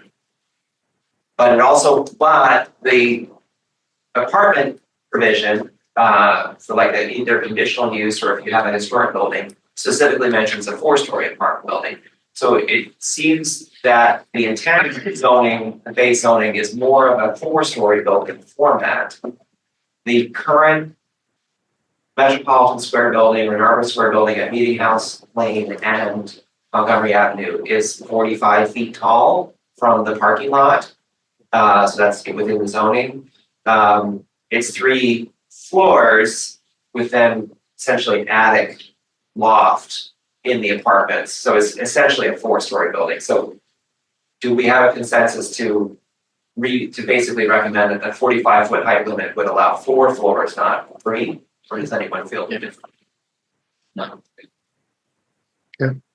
And then, so the,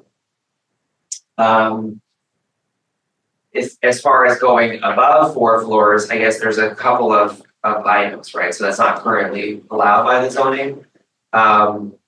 The first one is if we have a consensus that we would require a 10-foot setback or an 8-foot setback above 4 stories if there was a taller building, or the people built differently. Yeah, I'm still mulling over the last question. Because How do you know out of order actually, but go ahead. the reason we allow 4 stories in a 45-foot building along Montgomery Avenue, but the trade-off is you have to have a green building requirements to be on that. And so we shouldn't lose sight of the fact that we're asking for that. We shouldn't say 4-story building required, forget the green building requirements.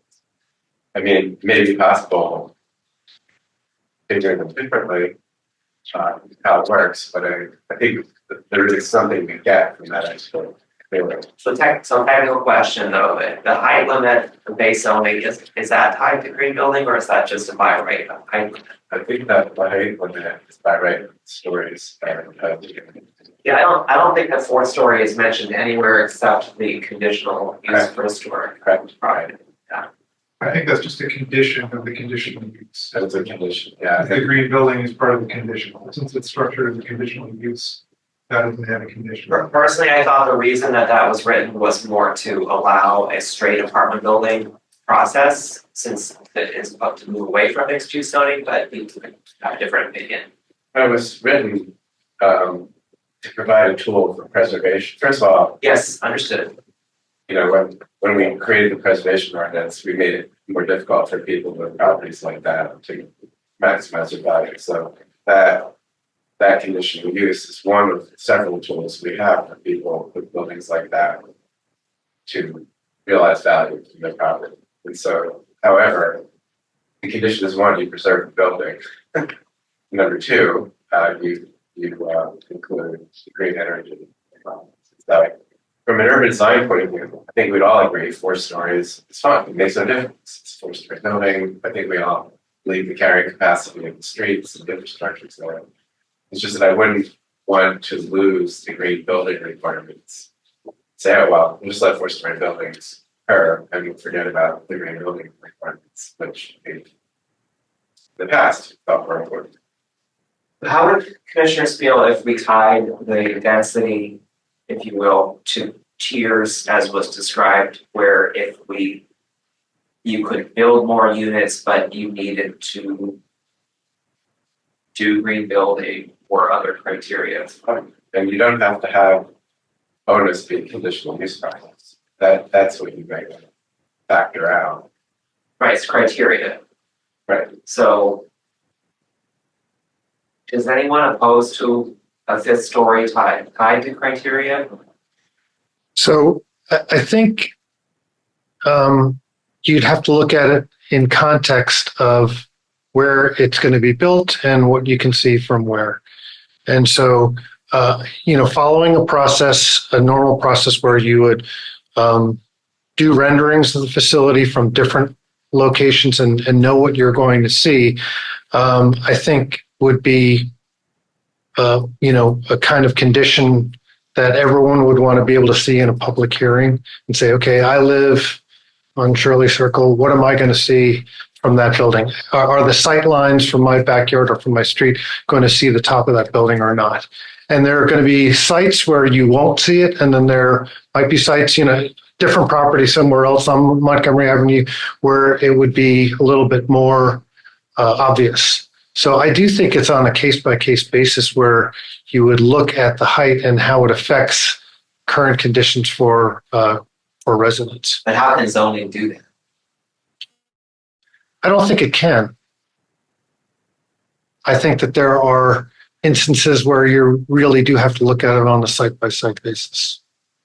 I don't think zoning can answer all the questions. I mean, we heard that there's sometimes, a give and take on variances versus doing it by zoning. There, yeah, obviously there's a preference to do it by zoning, but sometimes it's not gonna answer all the questions. Another thing we want to study out, one of the challenges of Montgomery Avenue is the sort of sawtooth pattern of lots. Like some are very deep and some are not very deep. And one of the things we want to consider, look at, is where, you know, all of a sudden allowing bigger, denser buildings. Because right now you can go into a 4-story building if it's a historic property lot. Might encourage assemblage of lots, like back to Iona or something like that. And whether we think that's a good idea. Well, I just want to remind you, the zoning requires a 25-foot rear setback, which is an entire house lot. Right. That then, you know, potentially even further incentivize, you know, the acquisition of properties. Like, Well, I mean, I guess I'm worried that the commissioners are inventing problems that haven't shown up yet. But I maybe I'm wrong, but what I'm saying is that, so if we say going further back, it sounds like you're buying lots into the, you know, off of Montgomery and trying to consolidate them into the Montgomery Avenue zoning. Is that what you're implying? we should examine whether that's potentially a problem. But the historic ordinance is specifically gives the borough the power to protect historic structures. So that it's up to council whether those buildings could be demolished. And so I would imagine that that's one of the ways you could probably get at this issue of architecture, as opposed to zoning. Because right now, off of Montgomery Avenue, they are not zoned 5B. So you would have to seek rezoning of a larger parcel. On the other hand, if you own a parcel on Montgomery Avenue, you have to stand off 25 feet from the rear lot line. Not every building today does do that, but any new ones would have to do that. So does that not meet the objective of transitioning to the neighborhood? Well, I'm just suggesting, as Ralph is saying, I'm saying a plan. Maybe we just sort of sketch out the sites and see how these roles interplay with each other. Would some commissioners like to volunteer to sketch between meetings on how that would play out? Well, I'm going to shoot the code, but it also, I'm not sure, maybe something we could, maybe there's capacity at MCPC to do some expensive to have that. Yeah. And show. I don't want to do it right now. I want to give that its due and in due course. But I think what's being raised is the issue of, like, if we take the zoning district in totality, it's essentially from the Green Drop building, I think, to Sabine here, right? So it's this collection of structures. These smaller homes that are now stores or offices are historically protected. And council's actually asked the Historic Architectural Review Board whether they should be delisted or not. It's as well as some of the other commercial structures. And right now there are no these homes and are not consolidated, and we have like an auto repair facility in a row house street. I do kind of think that sort of what Jason was alluding to is that, the idea of what is harmonious, what sounds harmonious when we describe it or try to zone it, is not actually what we enjoy about Narberth in terms of the quilt of land uses that includes apartment buildings, office buildings, businesses, homes, and so on. But if we rezoned it, again, this corner service station, is 5B. It's quite small. So not only does the height limit apply, but you also need to provide the parking and develop a project. And we already did have a site plan submitted at one point for the Price House, and that's how we got to the zoning aspect of putting an apartment on the rear that seemed to meet all the criteria. So I can't think of an example but if someone else can, of where the current zoning, represents a problem for the district. Because essentially, you're allowed to build 45 feet on this corridor now, but only 3 floors. So what's the difference if it's 4 floors or 3 floors? I don't see a difference. It's the same height. Right, so the massing isn't changing. Now, But it yeah. changes the economics, and I'm not saying that's a good thing or bad. Well, it would but- seem to improve the economics, yes. Right, however, we have a preservation ordinance. As of now, the policy is, we like those buildings the way they are. That's right, the commercial buildings are not historically protected. The ones on Montgomery are, And and the ones behind. And by the way, what I'm trying to say is, I'm not making an argument for or against, I'm saying this needs to be looked at more closely. I'm not comfortable saying right here, right now, it's a good idea. I do know from a lot of experience that when the zoning gets out of whack with the built character, and the built character has historic preservation protections, there's tremendous pressure to change the historic preservation requirements. This has happened many times in Lower Merion Township, where they created historic districts. And historic districts preserved structures that were way different from what the underlying zoning allowed. And they've fought innumerable battles, particularly in Haverford, with the Haverford Historic District. And I think, I'm not saying it's a reason not to do it, but I'm saying it's a reason to think it through and determine what our real priorities are. So that's what this meeting is for. But I can't do it at this meeting. Well, Todd, I'm gonna cut you off for just a second as the chair, right? These meetings are to make progress or not, and that's where we have already been talking about this in more than one meeting, so I'd like to come up with a path to a recommendation. And that path may take us through a certain amount of process and discussion, but not an endless amount. And that's where part of what's being raised, I feel like, are in this discussion, a little bit of rabbit trails, right? Because 5B, the zoning district, is only, as far as I can see on the map, parcels that touch Montgomery Avenue between Sabine and whatever the green drop is. I guess that's Haverford Avenue, right? Yeah, so I mean, it's not, if we go zone by zone, we are not opening up the residential neighborhood zoning, right? We are not tearing down any houses. There are very few historic properties in the 5B zone, and the ones that are historic, there is an open question of whether they deserve historic preservation due to the fact that they have been extensively modified from their historic state. And that's not a settled point. In other words, houses that were built originally as houses and they have been turned into businesses.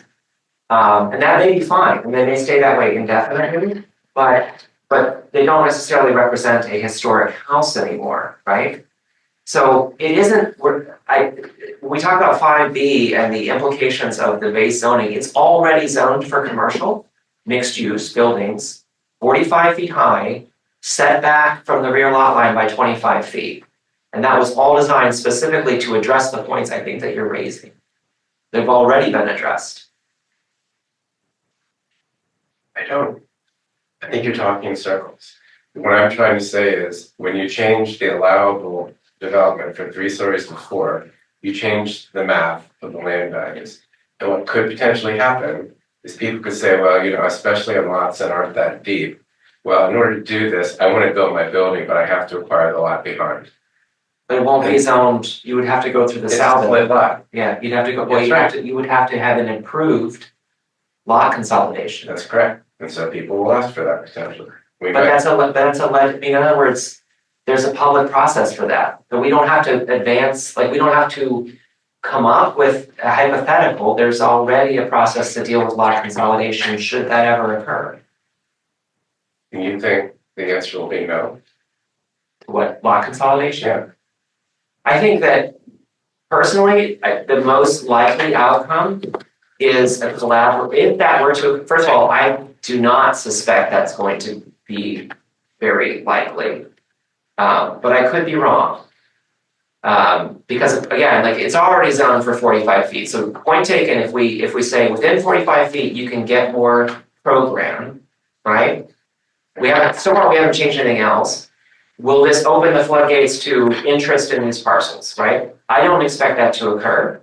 If that were to occur, I would expect the process to go through what we just described, where there's a dialogue between the landowner or the project sponsor and the community to reach an accord on the zoning and the project, so that it's a win-win master plan, which is sort of what Jason was discussing. Right? That's what I would expect to occur on Montgomery Avenue. Right. Or they could buy a commercial property on Iron Avenue now and not consolidate it and just tear whatever's down there and build parking and use shared parking. I mean, we put rules into place.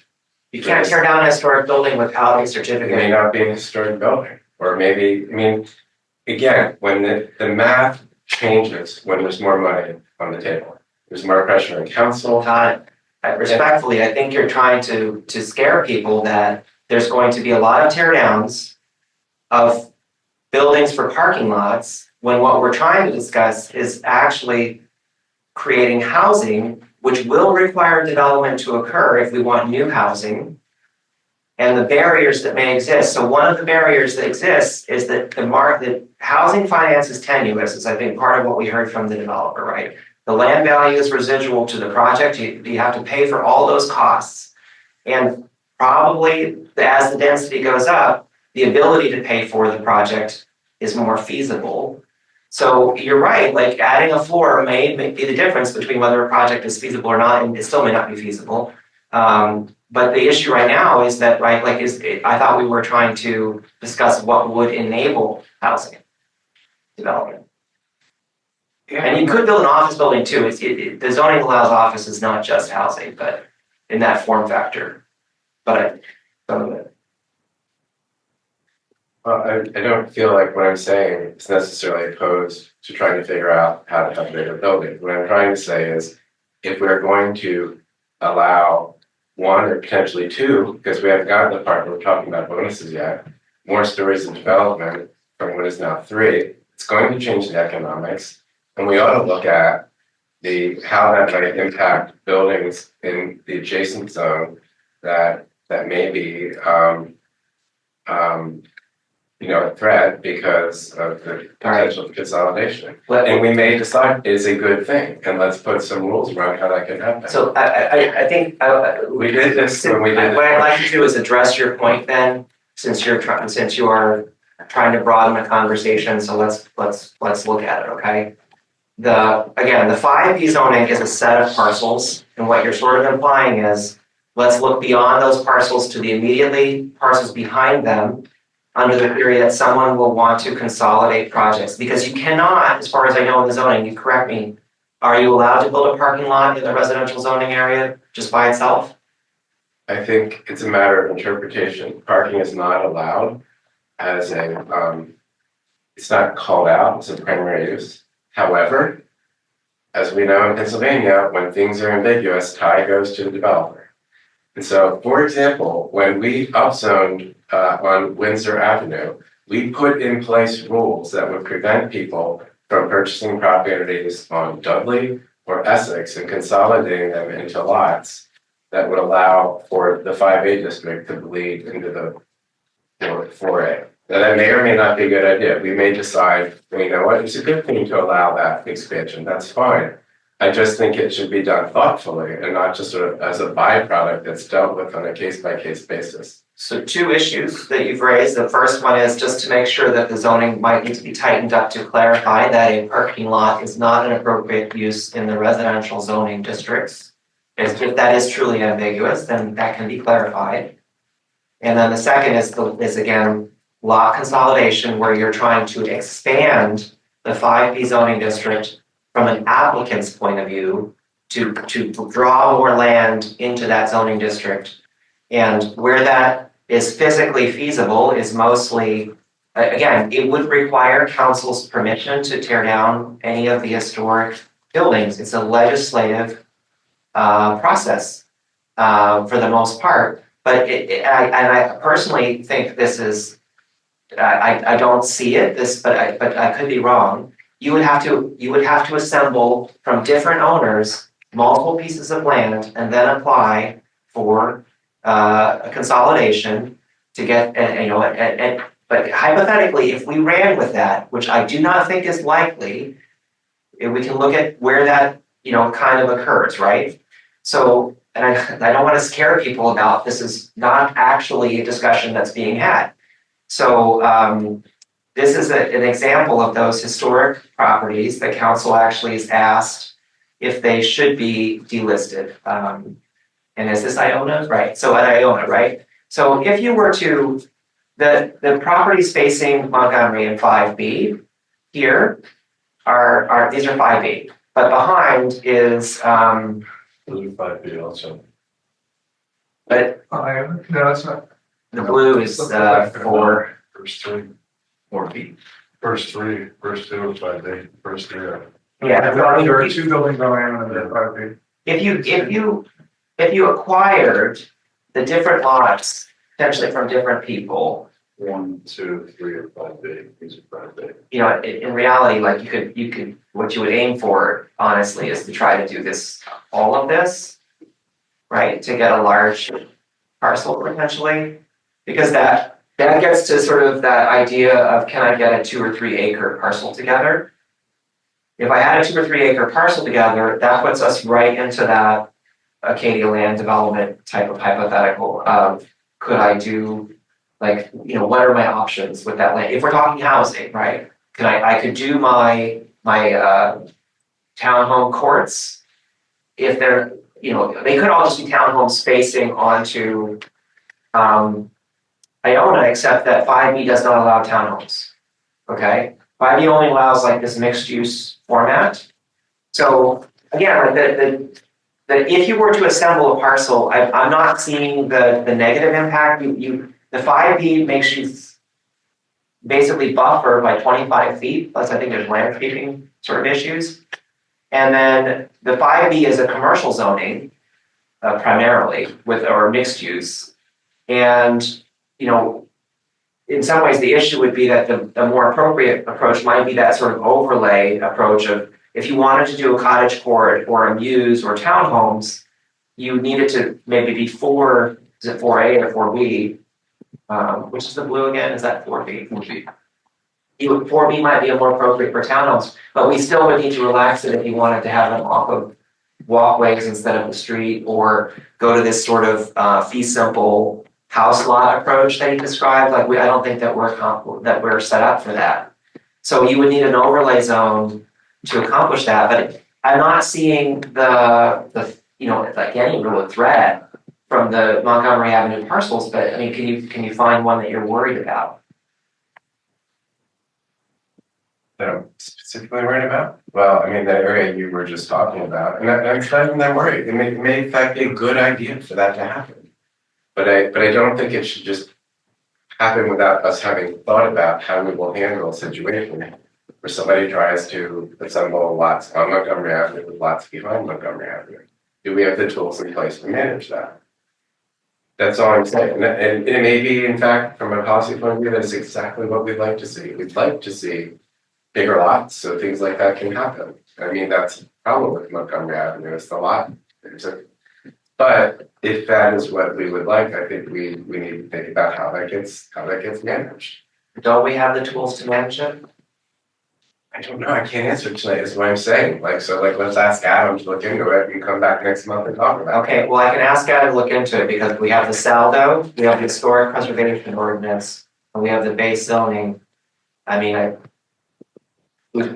right. We all those things that are and the tool that we could explore if somebody actually wanted to do, like he was talking about 3 years of entitlement process is things like an overlay zone that sort of gives you more ability to do the bespoke. Or I suppose the other process that where we lose control is the zoning hearing board, like the Doylestown discussion.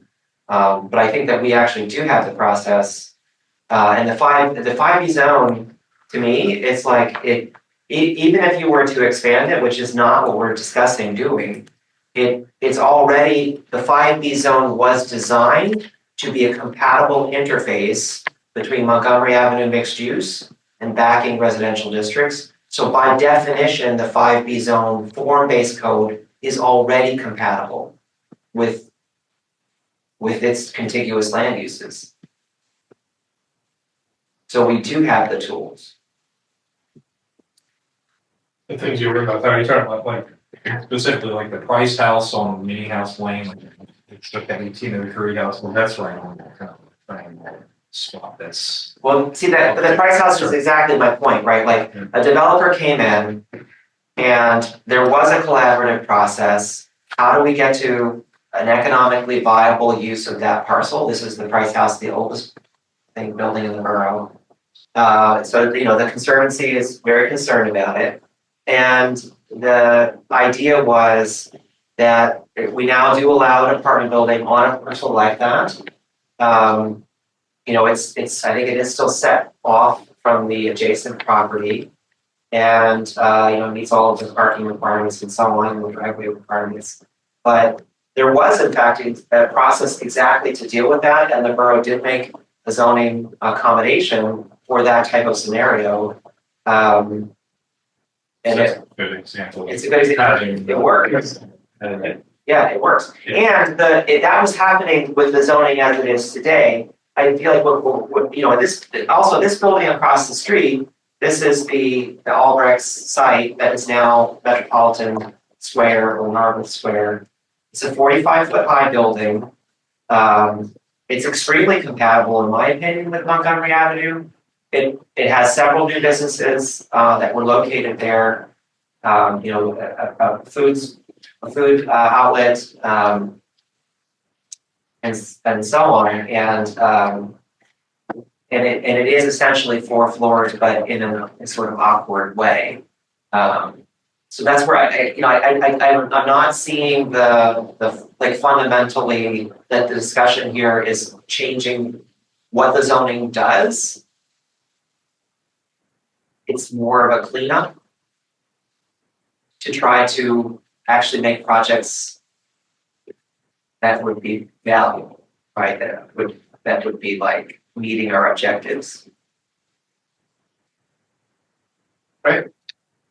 But, you know, the next topic will be, would you support 5 stories? And that changes the math. And I thought we were going one topic at a time. right, but cumulatively, sooner or later, you're gonna get them.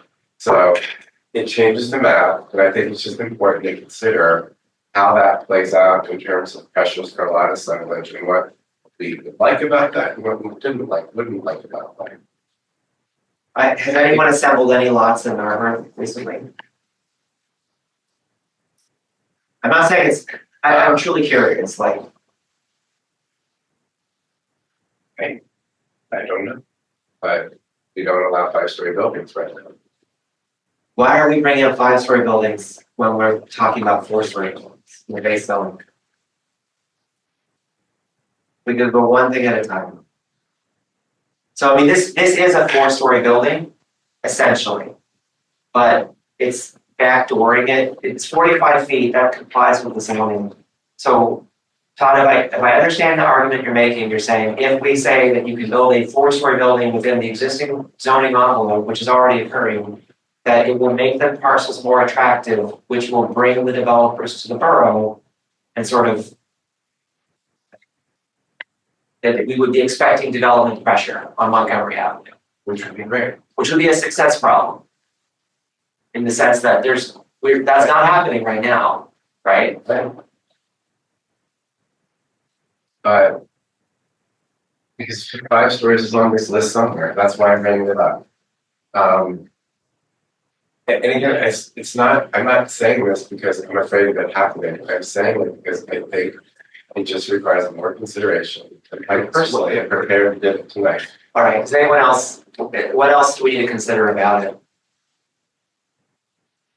It sounds like the economic pressure is one thing that Todd's worried about, and the sort of interface with the neighborhood and the potential to expand the 5B zoning district, which would be a legislative action. Are there any other things we need to discuss? Because we have to have a process to discuss these things, not a hypothetical, like, just endless hypotheticals.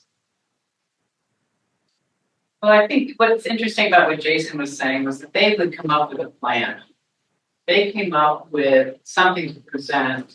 And that's what we're getting now with this development of the right-hand side.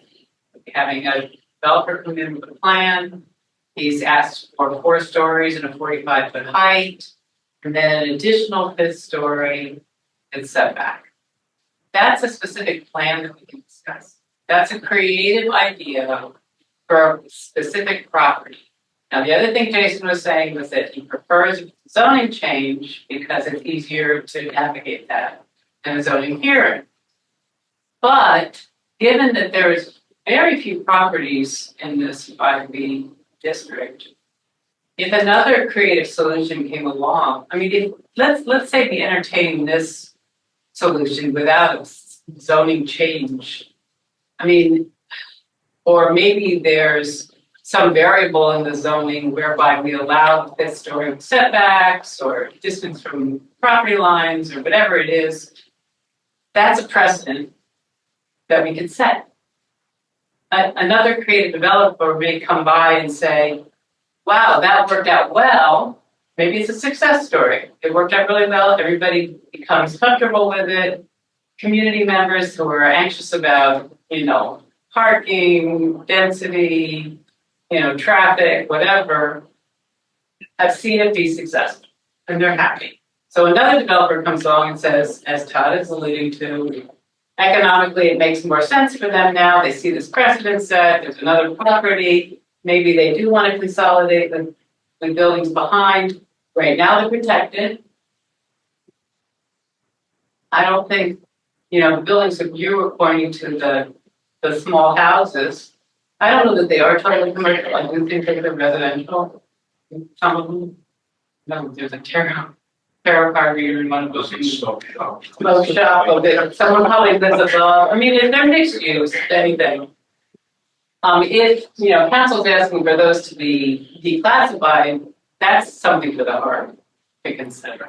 I don't think that's something that we should be looking at. I think that's an historic preservation issue. So that's something else. But all I'm saying is, what's wrong with doing this piecemeal?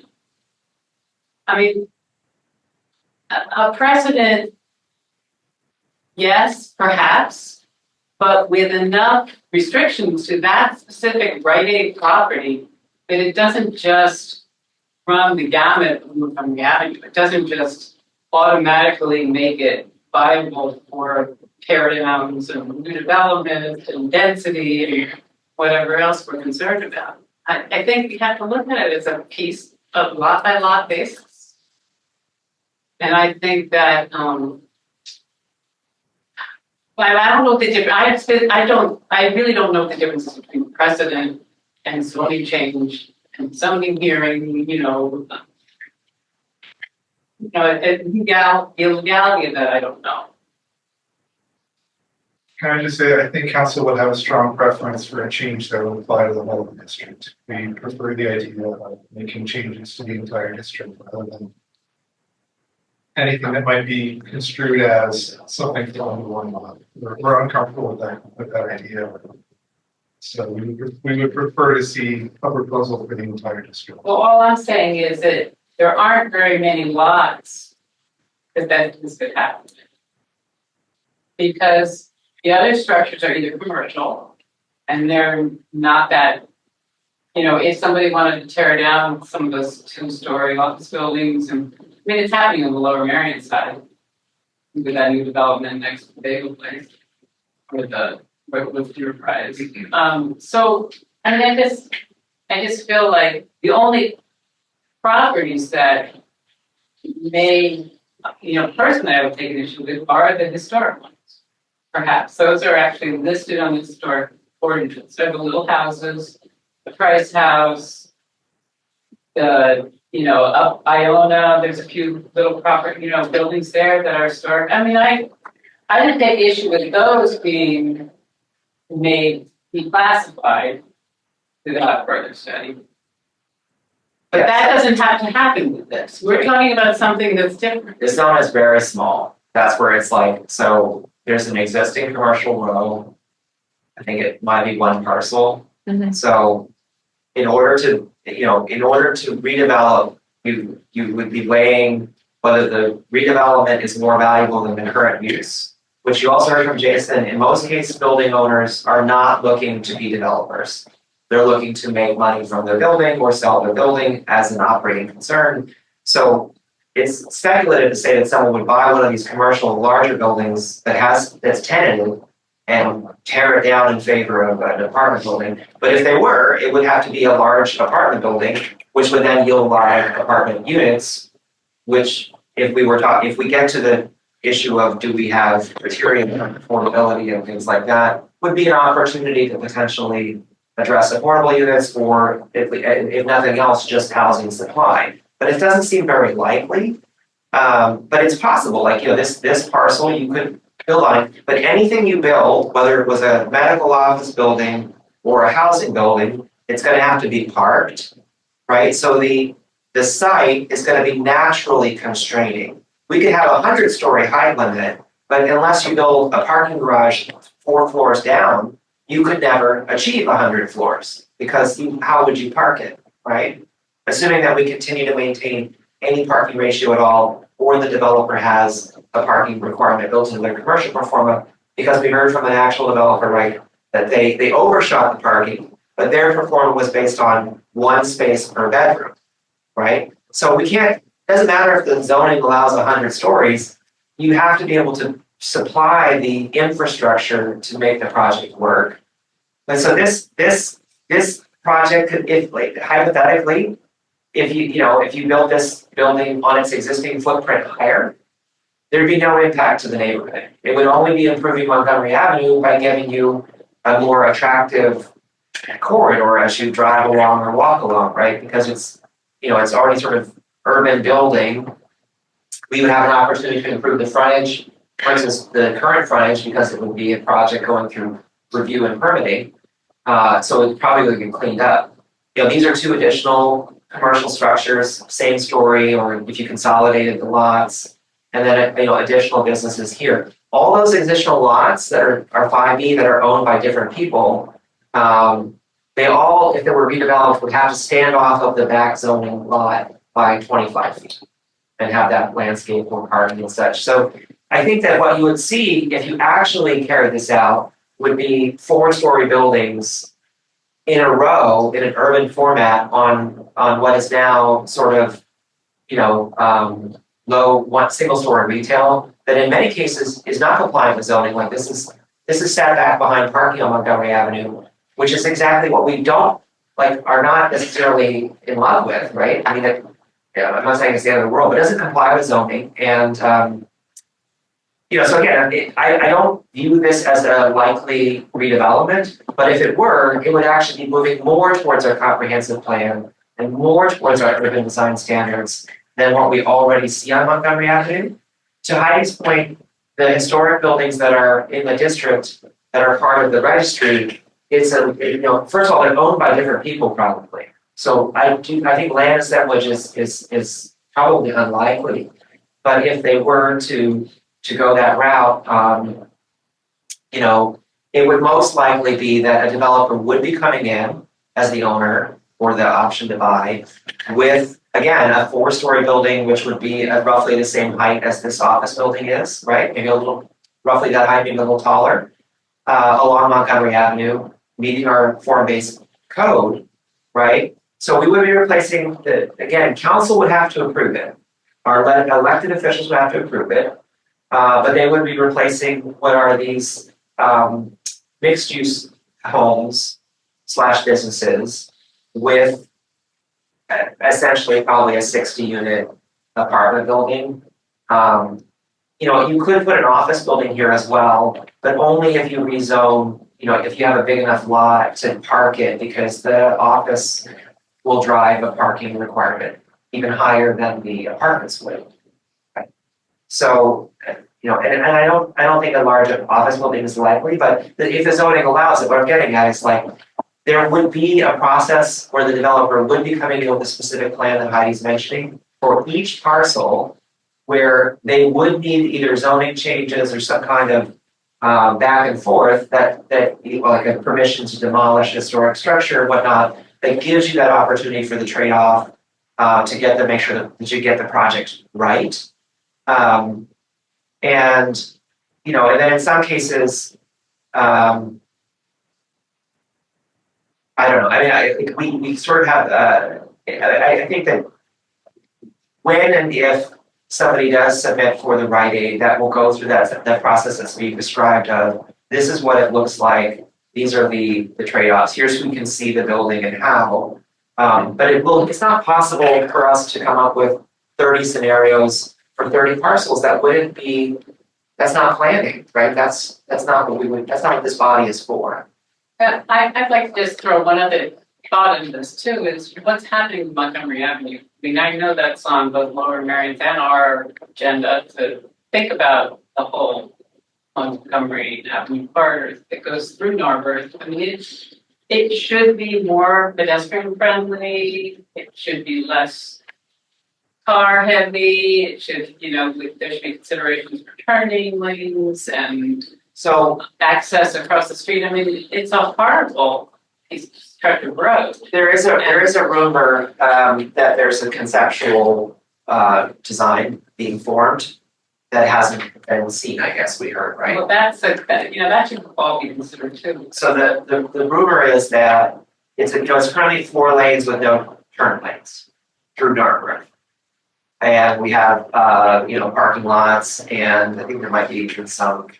This is the back end parking into traffic, which is unusual, but on the Lower Merion side. But the rumor is that one of the travel lanes would be dropped in favor of a turn lane. So that makes it better because there's a place for you to wait to turn left out of traffic.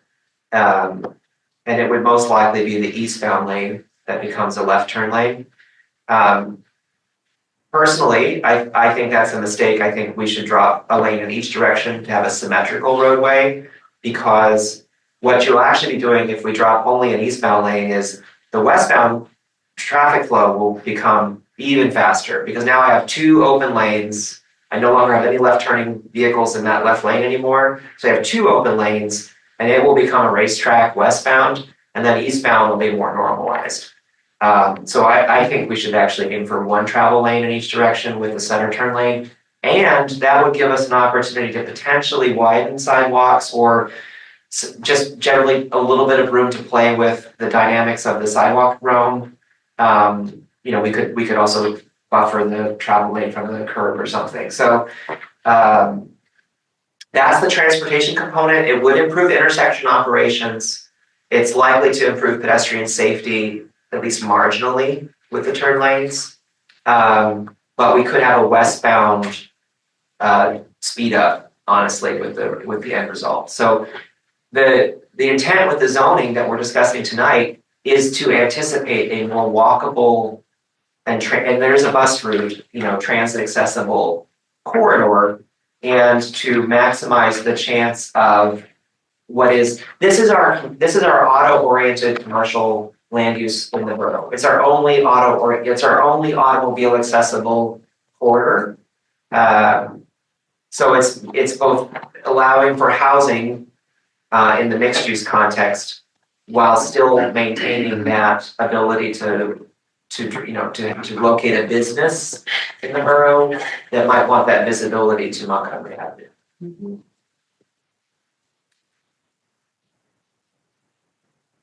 So just whatever is developed there should take into consideration that there might be changes to the actual street. And hopefully for the better. Yeah. In most cases. And we can put trees in as well, but the wire, unfortunately, the wires are on our side. Why do we always get the fun stuff? But they would bury those. Why can't I think I would love. That's my question. Why can't we bury them? Yeah. We don't own. So look, if they bring in an Narberth proposal, we will get exactly the opportunity to talk about massing and how it works with the current zoning, and I think you can all look now too and see it, like, you can explore this topic, but I'm a little worried that it's spiraling out to, well, but what if people buy up the whole town, which, isn't a realistic. Like, we have a process to guard against that now. We have the historic district to protect from tear downs, and we have a legislative process through the SALDO and through zoning to control development like that.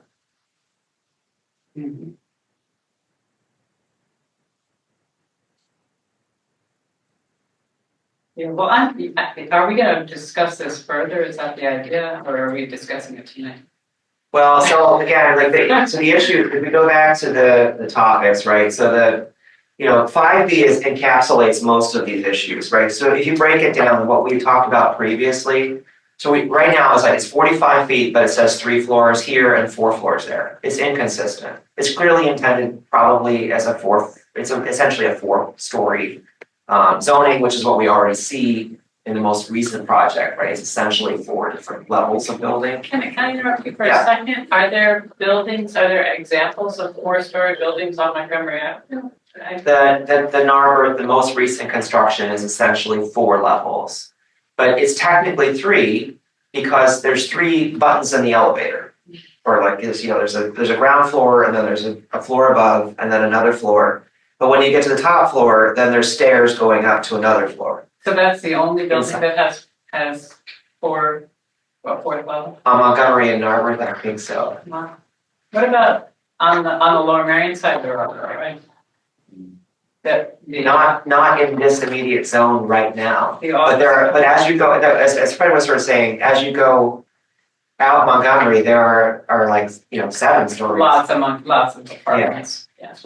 And well, historically, I mean, Ardmore has Suburban Square. That's the first shopping center, one of the first shopping centers in the country, and it's anchored by an office building. It's like a newspaper tower. Yeah, the Times. The Times is 7 stories, I think. Yeah, I mean, it's an architectural It's landmark. 7 stories? I believe so. I think it's more than that even. It's a It high. might be 8, but High 7 stories. And that was, and then it was 1-story retail, and it's a whole mixture, but there's a lot of precedent for height on the main line. Yeah. In fact, I mean, the Thomas Wynn is 5 stories, and that's right over, that's a block away. And then as you go out Lancaster, there's a number of very large buildings, and on City Avenue, there's huge buildings, so. Well, so much of the height has to do with how it's designed, how it's, as everyone is saying, seen from the street, seen from the neighborhood. Green space, pedestrian space, amenities. I mean, do you tie it to amenities? Yes. Yeah, I just don't see an issue Yeah. allowing a 45-foot building that's already allowed to have 4 stories within it if we're not changing the mass. Yeah. That's agreed. I think that that's the base case, and then these trade-offs that we're talking about, less parking, a 5th story, etc. I think that's where we would be on a case-by-case basis, and I don't think that we should try to map that out. It's like, well, if you do this, then you get that. Like I think that it will matter based on different site conditions. So one site might be able to give up parking, another site might not be able to give up parking, that kind of thing. So those trade-offs are going to be different, and I don't know that we could imagine all the scenarios. So one other thing that's implicit in this, and believe me, I'm not opposed to trying to figure out how to make the street more dense, but I'm also not real interested in, like, on the agenda today, it said, talk about transit-oriented development, and now I'm being asked to totally rethink 5B before I go. I don't like it. That is so unfair, Tom.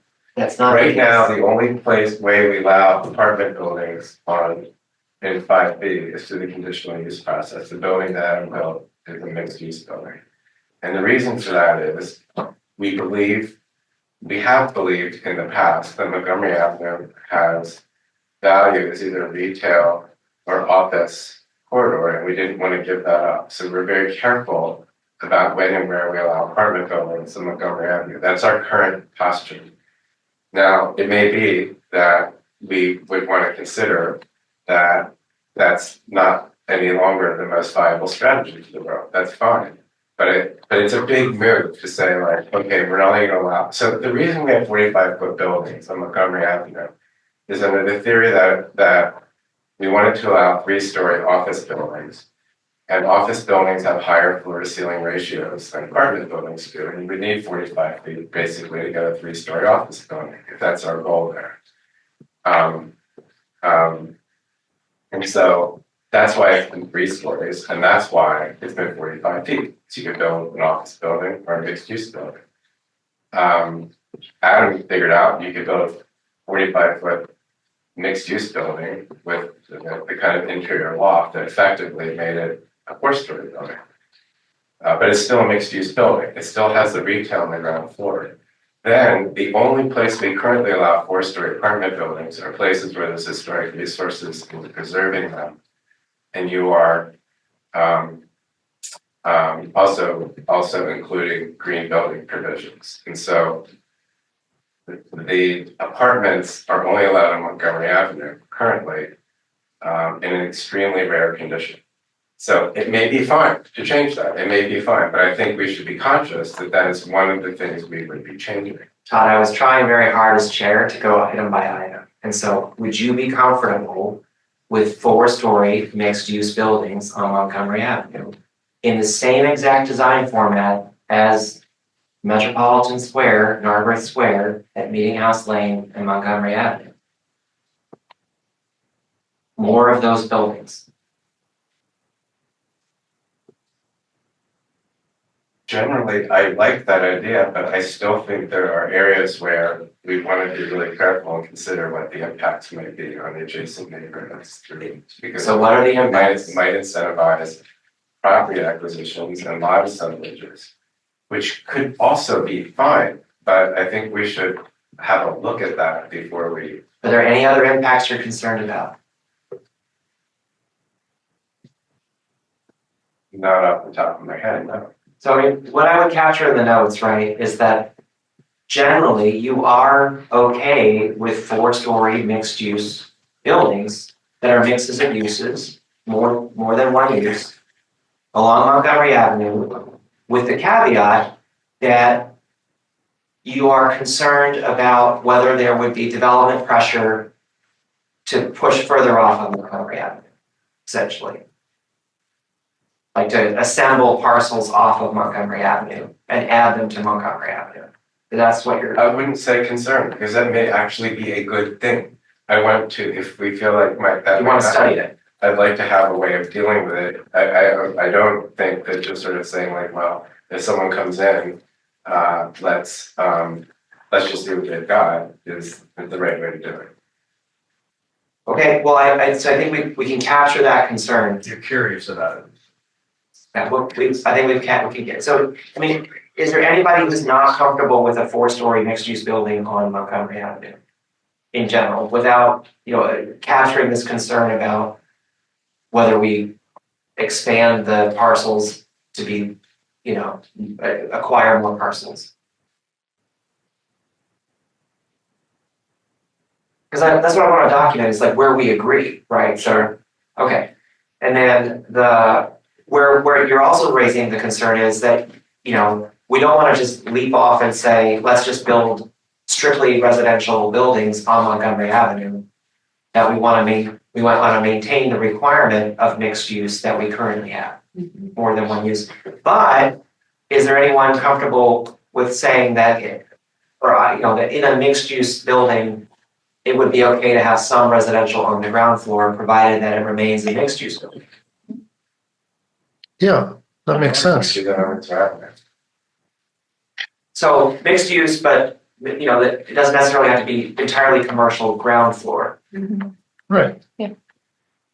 I think we ought to consider whether apartment buildings should be allowable. All I'm saying is we should consider it, because it would be a change from our current policy. Yeah, I'm just trying to work from like where there's a consensus to where there's an area to investigate, because then we can talk about that area, right? So I mean, in other words, everyone's comfortable continuing to offer mixed use buildings, but also comfortable allowing a mixed use building to have ground floor housing in addition to say retail or office, which would be the second use. Especially fronting Montgomery Ave. Right, and then the corollary being like, we would prefer probably to continue to maintain commercial on Montgomery Avenue, address it. Sure. I just think there is an issue of like, well, does the door face the street, or is it okay to face on a corner lot around the corner, or, that could be something we talk more about case by case, like as we get into design stuff, but the idea being that it's about engaging Montgomery Avenue with the commercial character. That would still be the goal.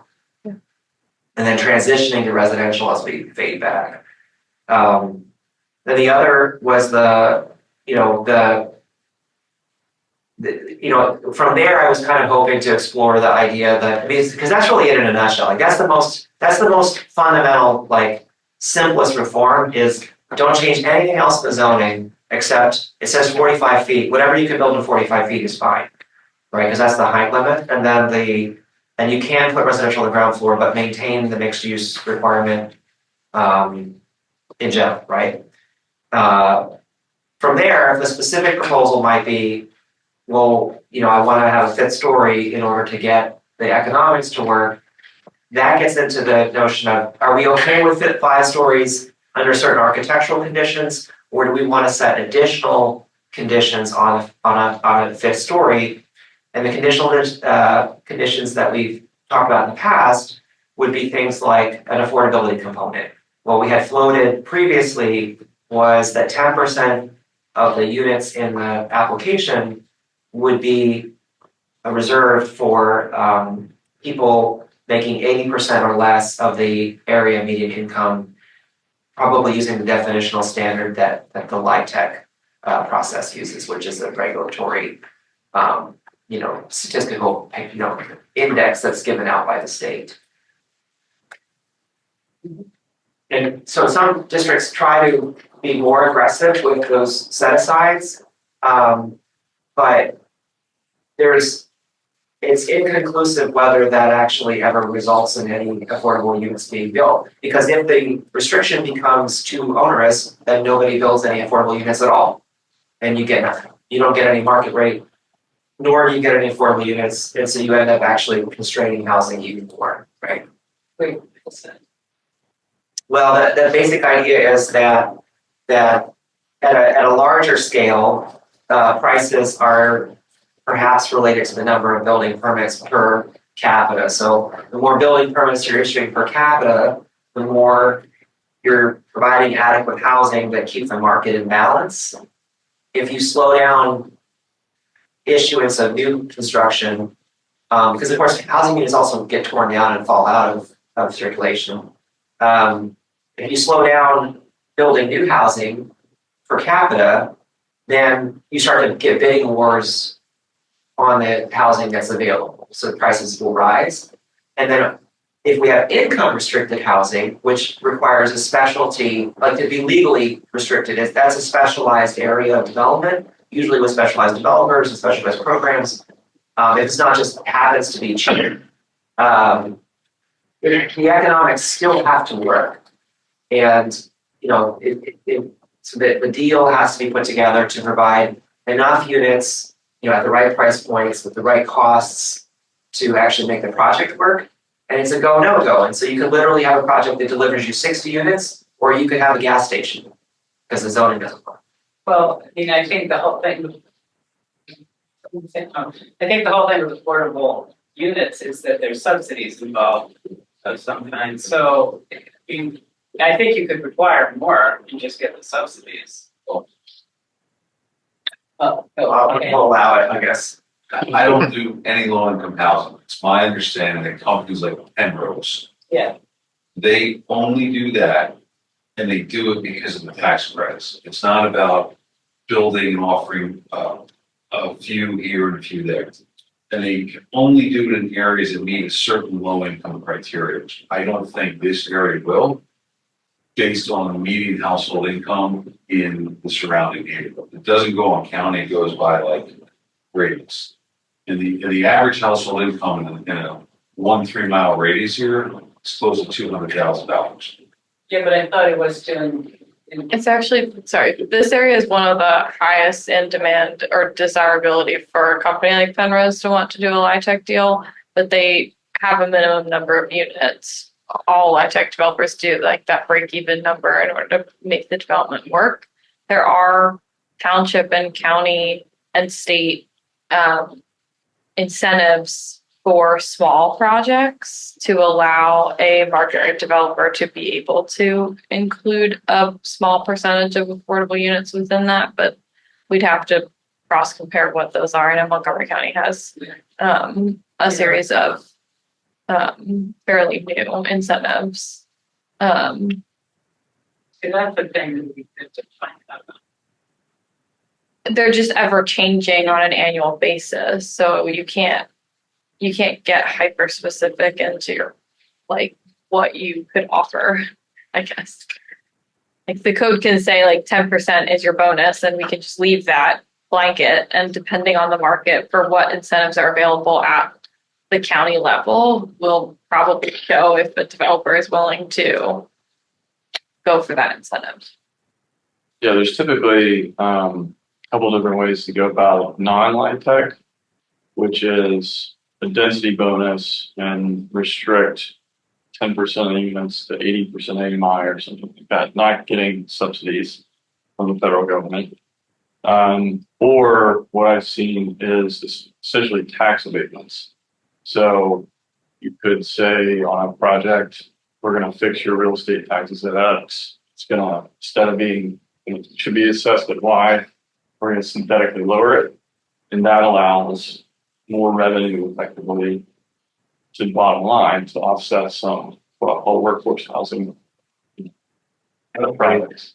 But I still think that's a broader discussion of what council asks us to do is look at this missing middle. I mean, there's a lot of different tools and things you can do, right? But because it pertains to 5B,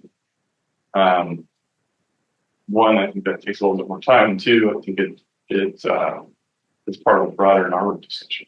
All of it. You've seen these tax abatements intensely outside of the council. Yeah, I mean, look, the city of Philadelphia, they started a housing trust, right? Yeah, but So they don't operate the same policy. yeah, fair. But New Jersey has a pilot program. New York's New Jersey. If you're talking about other states, yeah, other states definitely do it. But I'm talking about Yeah, but I don't think Pennsylvania allows differential property tax rates. Could be wrong. You know? We do abatements in Pennsylvania, is the question. yeah, I don't know. It's probably a county question too. Yeah, so if we don't know, that struck my curiosity. We historically, we have a lot of Keystone Opportunity Zones in Pennsylvania for economic development, so, but that's not the same. Yes, it's as like similar, this, but deal by deal. yeah. My take on this is I'm very supportive of the idea, but I think we've, for years, have been struggling to find the right delivery system. Right? Is it, you know, as Jennifer was saying, if you want to develop like Penrose, then they need a certain threshold of units. Smaller units, it's a different kind of package. Who manages, it's not a Penrose, it's a small developer, who actually manages the tenant of these things. And we've learned that this kind of stuff really works at a bigger scale than we might be able to deliver on property in Montgomery County. So I really feel like including it in the zoning, we would have to be confident there's a delivery system that works. So that leads me two ways. One is council's questioning here about Lower Merion is a really important one for us to understand. Because Lower Merion has already tried certain things, and you got to find out what their track record is. Because I think we could reasonably assume they would be similar. And secondly, I think Aaron's good point is if the goal overall is to promote housing at different income levels in the borough, the low-hanging fruit might not be 5B. It might be other parts of the borough through other tools that council's also asked us to look at, like missing middle housing. So I kind of feel like it's another question that it's not easy to answer just right. Respectfully, the issue is that we can't do the whole borough in meetings, like we won't in a 3-hour meeting where we also need to do other business. Like, that's why I'm suggesting that we do take it zone by zone, area by area of the borough and work our way around the borough. And that way we can say this area might be appropriate for the Muse or the townhomes, or we've identified potential opportunities, right? For where the zoning maybe doesn't allow it, but we could change it where it would be compatible. But I don't think you're gonna propose cottage courts on Montgomery, are you? For example, that's why I'm like, if we could just settle Montgomery as, we're okay with it being a commercial corridor, mixed use, but we might wanna make a few adjustments. And we don't have to You're include asking, can we tonight. have a fifth story if we allow for affordable Like, housing? look, well, that was, like, if you wanna make it totally just concrete, it would be things like, and so I'm not saying, it sounds too much like a recommendation. I didn't wanna like lead into, this has to be this way, or it should be that way, or there may be more than one option, right? But to the affordability question, right? You could say, oh, you would allow a fifth story if 10% of units were at 80% of AMI. And it's a compromise, because what that functionally does is, it may be that the pro forma works. It's not a very big write down of the cost of the units, but it guarantees that they're gonna rent at a certain rent or less, those units, right? It's like a portion of the units, and the number is proportional to the overall size of the project. But that can be tied to, for example, if we're saying density bonus about height, it would be, okay, well, if you're on a fifth floor, certain percentage of the units have to be at 80% of median income. That's like essentially, it's kind of middle class housing. It's not truly like low end affordable, like the Penrose discussion. It's not sort of senior housing, but it would be indexed to wages in the region. Called workforce housing. People that, yeah, so it'd be because it'd be 1/3 of your income, and you are essentially something like 60 or 70% of the people make more than you, and 30 or 40% of people make less than you. So you're in the middle of incomes, and only 1/3 of your budget is going to housing. That's what that means, and it's only a portion of the units in the building are restricted that way. And realistically, it's probably the 1 bedrooms or studios. It's going to be the smallest units, and they will be indexed to 1/3 of one person's income. And and if you don't do it, then you're 4 stories. That would, if we were tying height to a criteria, that would be how it would work, for example. And then architecturally, we might also say, we want to maintain a 4-story cornice line of 45 feet, no higher. So the 5th story is set back. And that's an architectural criteria. And there could be other architectural criteria as well. We also heard about, with these sort of mini master plans, the master plan can get into the architecture to make sure that the architecture is compatible with the community. This is part of the master plan. Does that make sense? Yeah, but I have to say it's different. I support all of that, except I'm not sure I would want to immediately decide, yes, we're in support of a set aside for a certain housing level, unless we were aware that there was a realistic delivery system. Right? Well, I think what we're sort of saying is that if nobody does it, it won't happen, which is that's what it is today. So we're no worse off than we are today if nobody takes us up on it. Well, we could continue to investigate. I mean, I think I did my part, right? I brought a project that has not yet been entitled or does not yet have its tax credits as an example of a senior housing project done in a sort of mini master plan, because it's one parcel where we have $1 million townhomes with elevators, for crying out loud. I didn't even know that was a thing. With senior housing, the goal anyway, right? On one campus with multiple builders, like showing exactly what it's going to take to get this done. But like you're saying, well, I want to so if nobody does it, yeah, we're just, that's where we are now. So I'm trying to find a way that we can get to that. You know what I'm saying?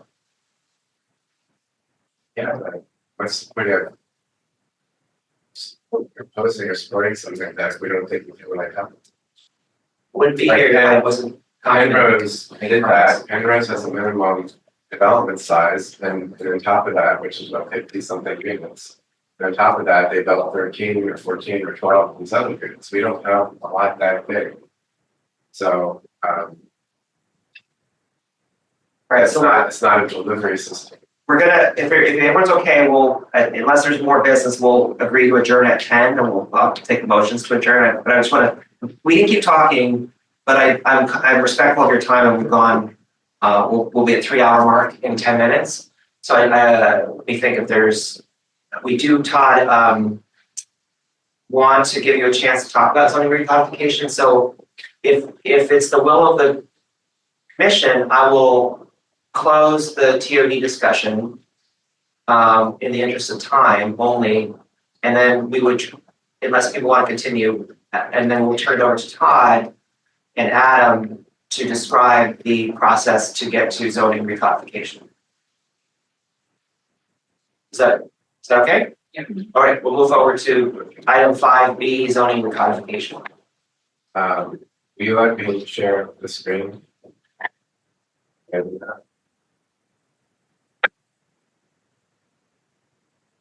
The quick note, this Lower Marion does have a project right now that's adding affordable housing about like 5-10%. But again, it's a question of volume. They needed a certain amount of volume in order to do that. So it is happening, it can happen. You know, that's a LIHTC deal? It's not a light. Yeah, okay. Yeah.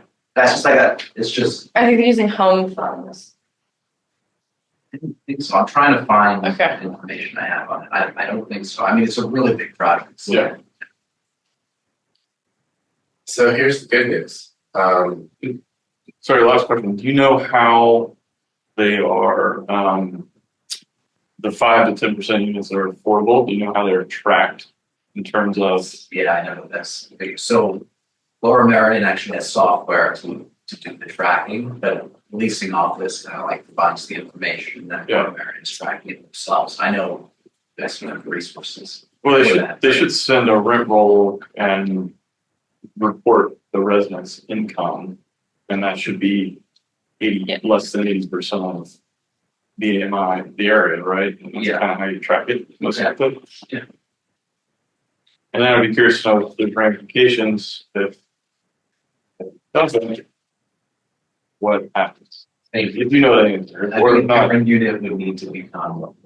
Yeah. Okay, which is what we learned when Penrose came here before, but that's because they're managing such a huge portfolio. It's easy, if you're just doing one building, Yeah. it's highly affordable, it's harder, which is why I think, I love the idea that we have to be serious about having a real estate delivery system. like, you know, again, I'll take my prerogative as chair, since you brought it up again, even though it's closed. Sorry, I brought it up. Yeah, let's bring it up again, that's what I'm saying, like, we will do work outside of meetings, and we will pursue information, we've been asked to interview half of the county and all the stakeholders and all this, and so I'm gonna expect the commissioners to carry their load in gathering data.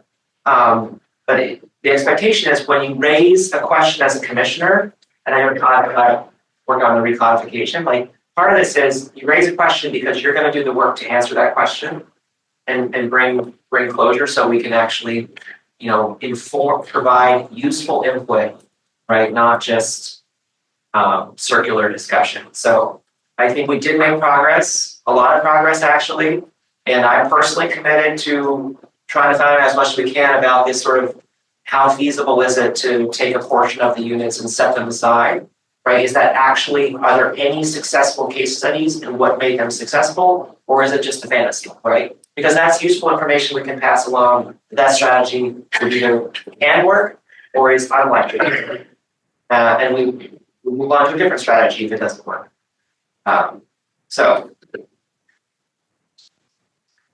Okay. So here's the good news with the zoning recodification project. Over the summer, Adam and I and Michael and others in our staff, Kevin Walsh, Maggie, like, met several times and hashed out a few kind of big pivot questions about how to do this structuring. And I guess for the past few weeks, Adam and I have been cleaning up the two parts. We've split up the work and we've been kind of cleaning it all up. And I kind of feel, Adam, that like we're just about there with the draft. We're very close. Super close, and I think the last step is we need to kind of just go through and check the math, so to speak. We do have to double check and the reps and then we also didn't have apartment buildings. Right. But I think, by and large, I was really happy today. I went through it, before the meeting this morning, and I feel like just about done. To review, this is policy neutral. We're not attempting to introduce changes to policy.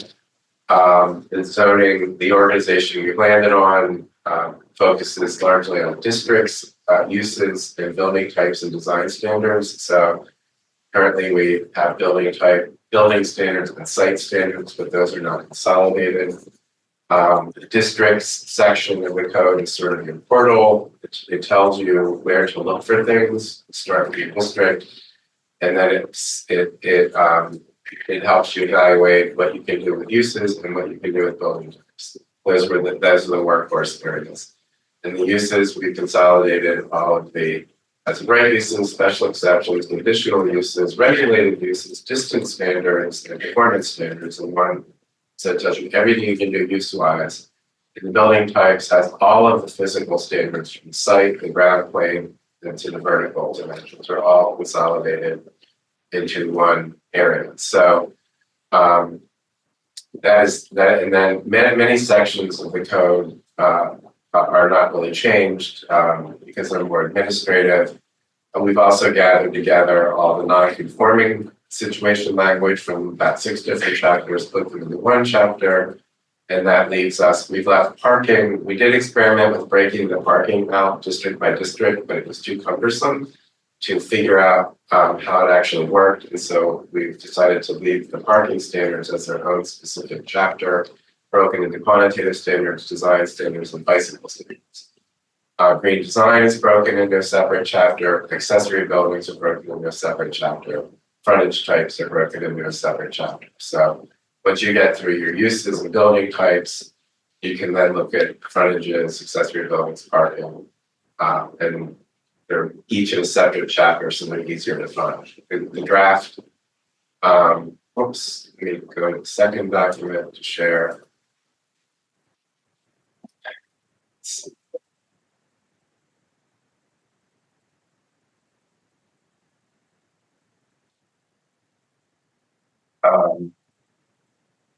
There's a lot of cross-referencing involved. So each zoning section, each district section kind of looks like this: neighborhood residential, has a description, lists the permitted uses, lists the permitted building types, and it breaks it down by as of right or conditional use, and then if there are any special or unique standards, it cross-references those. So this zoning page gives you kind of cross-reference to all you need to know about uses, building and site standards, and special standards. It sends you out to other parts of the code. They're very short. Each one is right now like 1 page or a little longer. The first workforce section, sorry for scooting back with my guitar, is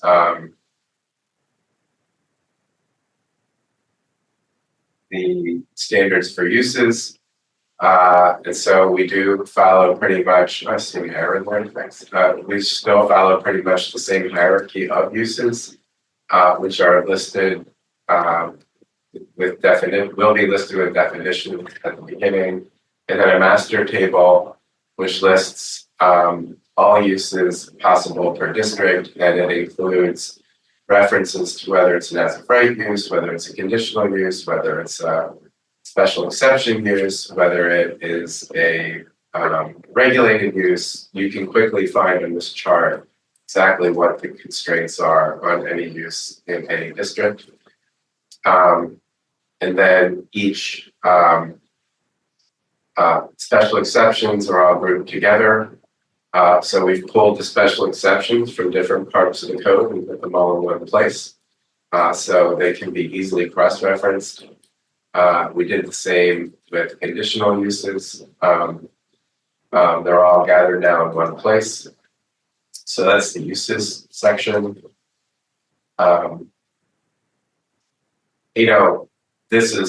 I think it provides a lot more transparency on things and a better opportunity to evaluate whether things really even ought to be conditional uses down the road. Regulated uses and adult stores have their own section now. Distance standards, which really sometimes live in footnotes in the code, are now their own section. That is the distance between different things. And then standards for building types is the last section. Here I'm going to switch to file that Adam has been working on.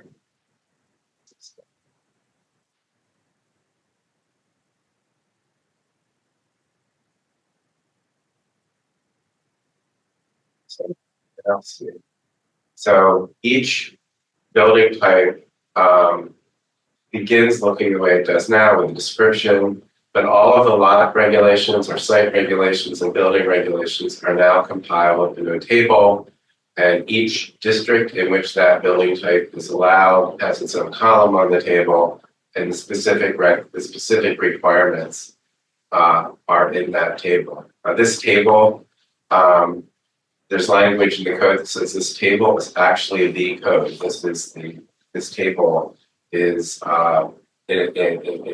instead of having language that explains all these things, everything is in the table. We passed some of these metrics were expressed in writing in different places, and some were expressed in tables. You have to look in both places. Everything is now consolidated into tables for each district, except for things which then follow the table immediately for that building because they can't fit in a table. So building coverage requirements, there's just too much text to fit in the table, so those are there. References to permitted frontage types. The design, each building type, if you look at it in code now, has a small list of specific design requirements, which are now consolidated all together in the same place. And then miscellaneous provisions that appear in different parts of the code, which modify what you can do with a specific building type in a zoning district.